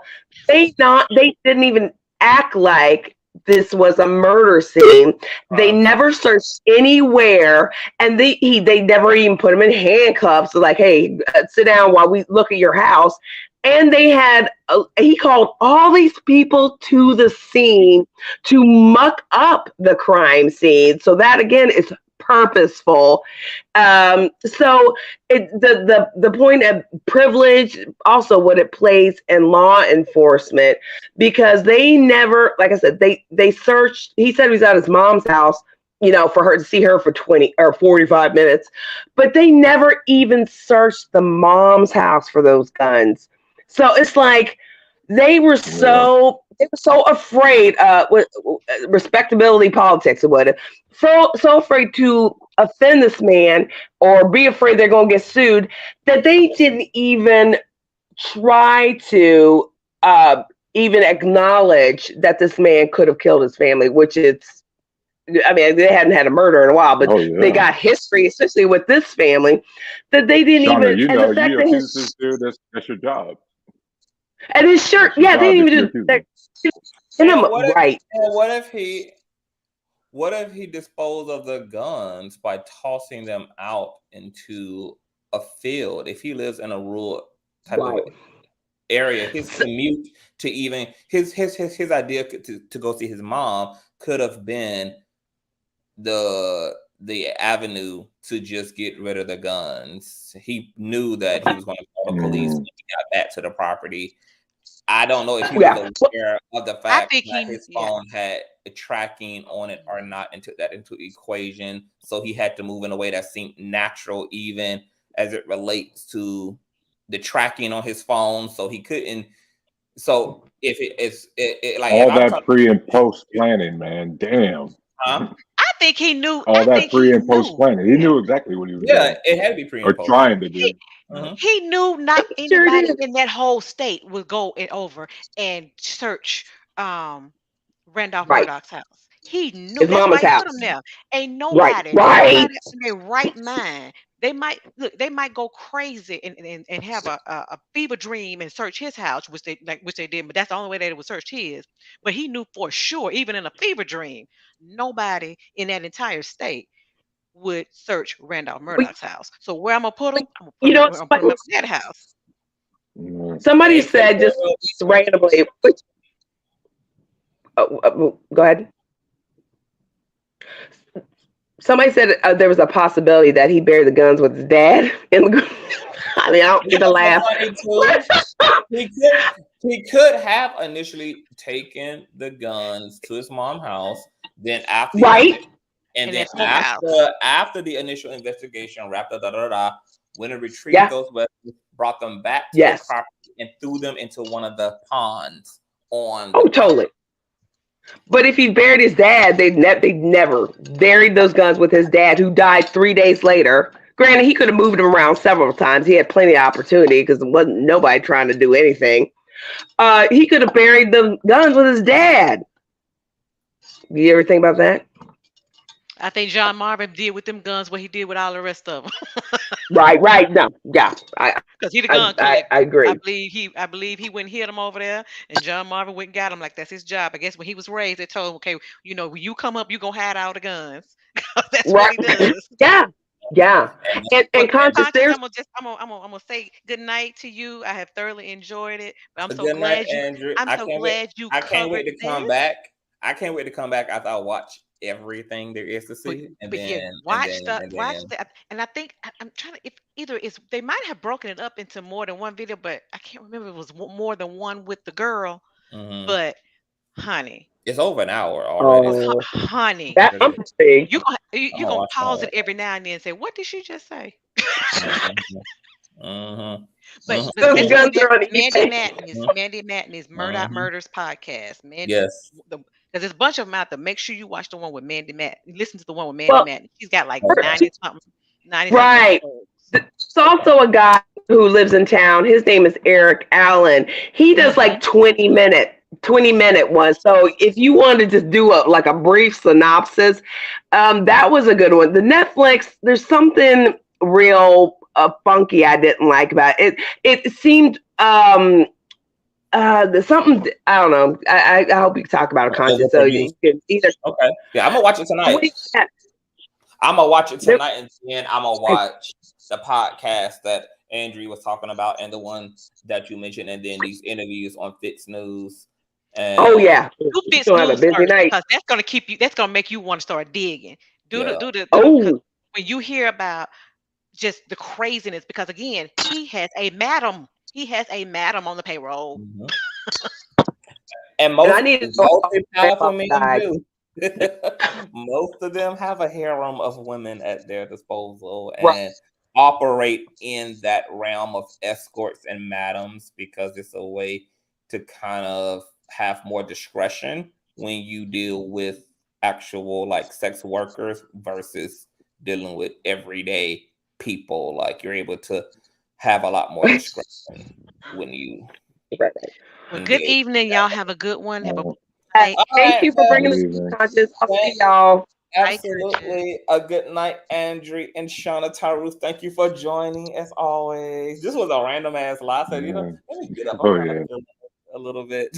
I'm actually tired, but I'm going to get myself back into the full swing of shit this week because it's a lot going the hell on and we got to talk about it all. But you feeling good, Tyrus? Everything is well in the multiverse of Tyrus? As far as me individually, bro, all I got is first world problems. I'm good. How about you? First world problem. That's right. I cannot complain. And you know what? Did you get some sleep, man? I never get any sleep. I've been Dude, come on, trying to bro. I've been kind of indulging sleeping and just kind of laying low this week. So this kind of was like a little mini little breakaway a little bit. I've kind of been touching bases here and How there do with you some lay low and not get any sleep, CTV? because I'm an You insomniac. got to be fully charged in order to I do this shit. You know. know what That's I why mean? I'm gonna take me. That's why I'm gonna take me. I'm gonna take me some NyQuil or something and make sure that I just like. I'm gonna have to start inducing my sleep because I just in my family none of us sleep. Like insomnia runs in my entire family. Like my aunts don't sleep, my uncles don't sleep, my grandma don't sleep. Like we be operating on like Damn. 3 hours of sleep. Like and be Oh, out here Superman in it. So but that is not something that's gonna work well for me going forward. So I'm trying to be more sleep focused. So but then I feel like I feel good, but I don't feel as rested as I could feel. So I'm gonna really try to give me some yeah. fucking sleep. Tonight, some good rest because I plan on cranking it back up for the next few weeks because I got some goals and some things that I just want to accomplish, and I got things going on outside of social media as well that I'm trying to accomplish. So I'm about to go into another like high kick, which is why I kind of been like just trying to take little breaks here and there up to this point Mm, so that I can just, have all the stamina that I need to do what need to be done. But I'm good. I mean, everything is good. yeah. I don't have no problems. I eat well, I live well, I dress well, like everything is Good. well. I just need to get to sleep and then my world actually be perfect. My universe would be perfect if I can just regulate my sleep and get like a healthy full night's rest. But between ghost and poltergeist activity and shit and insomnia, I'm just always up, Towers. It's just always And man, something. you could always take a couple bong rips like I do. That shit helps. You know what I When mean? them Like, when they said stay woke, I did not think that was going to be literal. Okay, I did not think I was going to be literally wake and woke all the time, Bruce. But yeah, we'll be back at it. Are you going to be in the building tomorrow? Because I got some content coming tomorrow. hell yeah, hit me up, man. I don't know how often are you on social media? Like, are you on social media like all the time or? No, I just be in and out. Like I gotta watch like tutorial, like the coding, like learning Python and the other coding. I'm trying to program my controller because I'm making this drone with my 3D printer. So I'm just trying to be doing that kind of shit. But I like keeping up with you because you keep it, you know, update, keep me up to date like that. That part. Okay. All right. Well, I will see you tomorrow. Thank you for being here. I'm gonna check out all the shit y'all gave me to check Hey, out thank you tonight. for inviting me. Of course. Make sure your You have a ass. good night. You too, Tyrus. And of course, Dragon Zone. I have no problems. And the secret to having no problems is cut human beings out of your life. Okay? That's the secret to my happiness. I finally made a lot of incredible edits to my life because I'm gonna be honest, all of my problems in life have always been people. I've never had problems outside of people. Like my actual living in life has always been well outside of people. Motherfuckers bring the drama. So I finally got to a point where you're like, you know what? I actually don't need this, and I really don't benefit a lot anyway from from the people that I've been connected to, most of my relationships in my life have been completely one-sided. It's really me doing all the goddamn work. It's me being the fucking blessing. So I finally just said, fuck all that. Like, I'm good. I've really been, like, I'm better on my own. And I like it that way. I'm healthier that way. And I'm at peace that way. So now I'm like overwhelmed in peace. I remember one day, I think it was last week, I have achieved so much peace in my life now that I actually cried because of it. Like I was overwhelmed by peace. I was like, oh my God, like I'm like overstimulated by peace. I don't have nobody making me feel used. I don't have nobody leeching off me. I'm not in these one-sided, raggedy ass fucking so-called friendships. I have I've cut family out. I have really reduced it down to a nub. I have reduced my associations to a nub at this point, and I cannot be better off than I am now. So I still have a circle and all of that, but baby, when I tell you that thing is down to a goddamn nub, it's down to a goddamn nub. Like, I spend more time to myself these days. I'm not even trying to form new friendships or not even like open to none of that shit. Like, I want to give this phase of my life, I want to indulge in this. My whole life I have spent giving myself away to people. I have spent being the Moses to my family and being super save a hole to my friends and being, the down ass bitch in my relationships. I've gone so fucking hard in my socialness, and I'm just tired of it. Like, I retired myself, and I did not know that all of this peace was just one choice away, and that was cutting everybody else ass off. Like, because I've never had problems outside of people. Like, I've never had problems. And now I'm able to, just sit because I live a very Buddhist ass like lifestyle. Like, I am good to myself. Like, I live a very normal ass life. And I'm able to exist in my body and exist to myself and be fully fulfilled, like be excited, be thrilled, have adventure in my life, all unto myself. I've never been somebody who needed people around and all of that shit. And like I said, I've never benefited to such a degree that it made sense for me to be as committed as I was to people in general. So yeah, all of my headaches always came from other motherfuckers. I've never given myself a headache.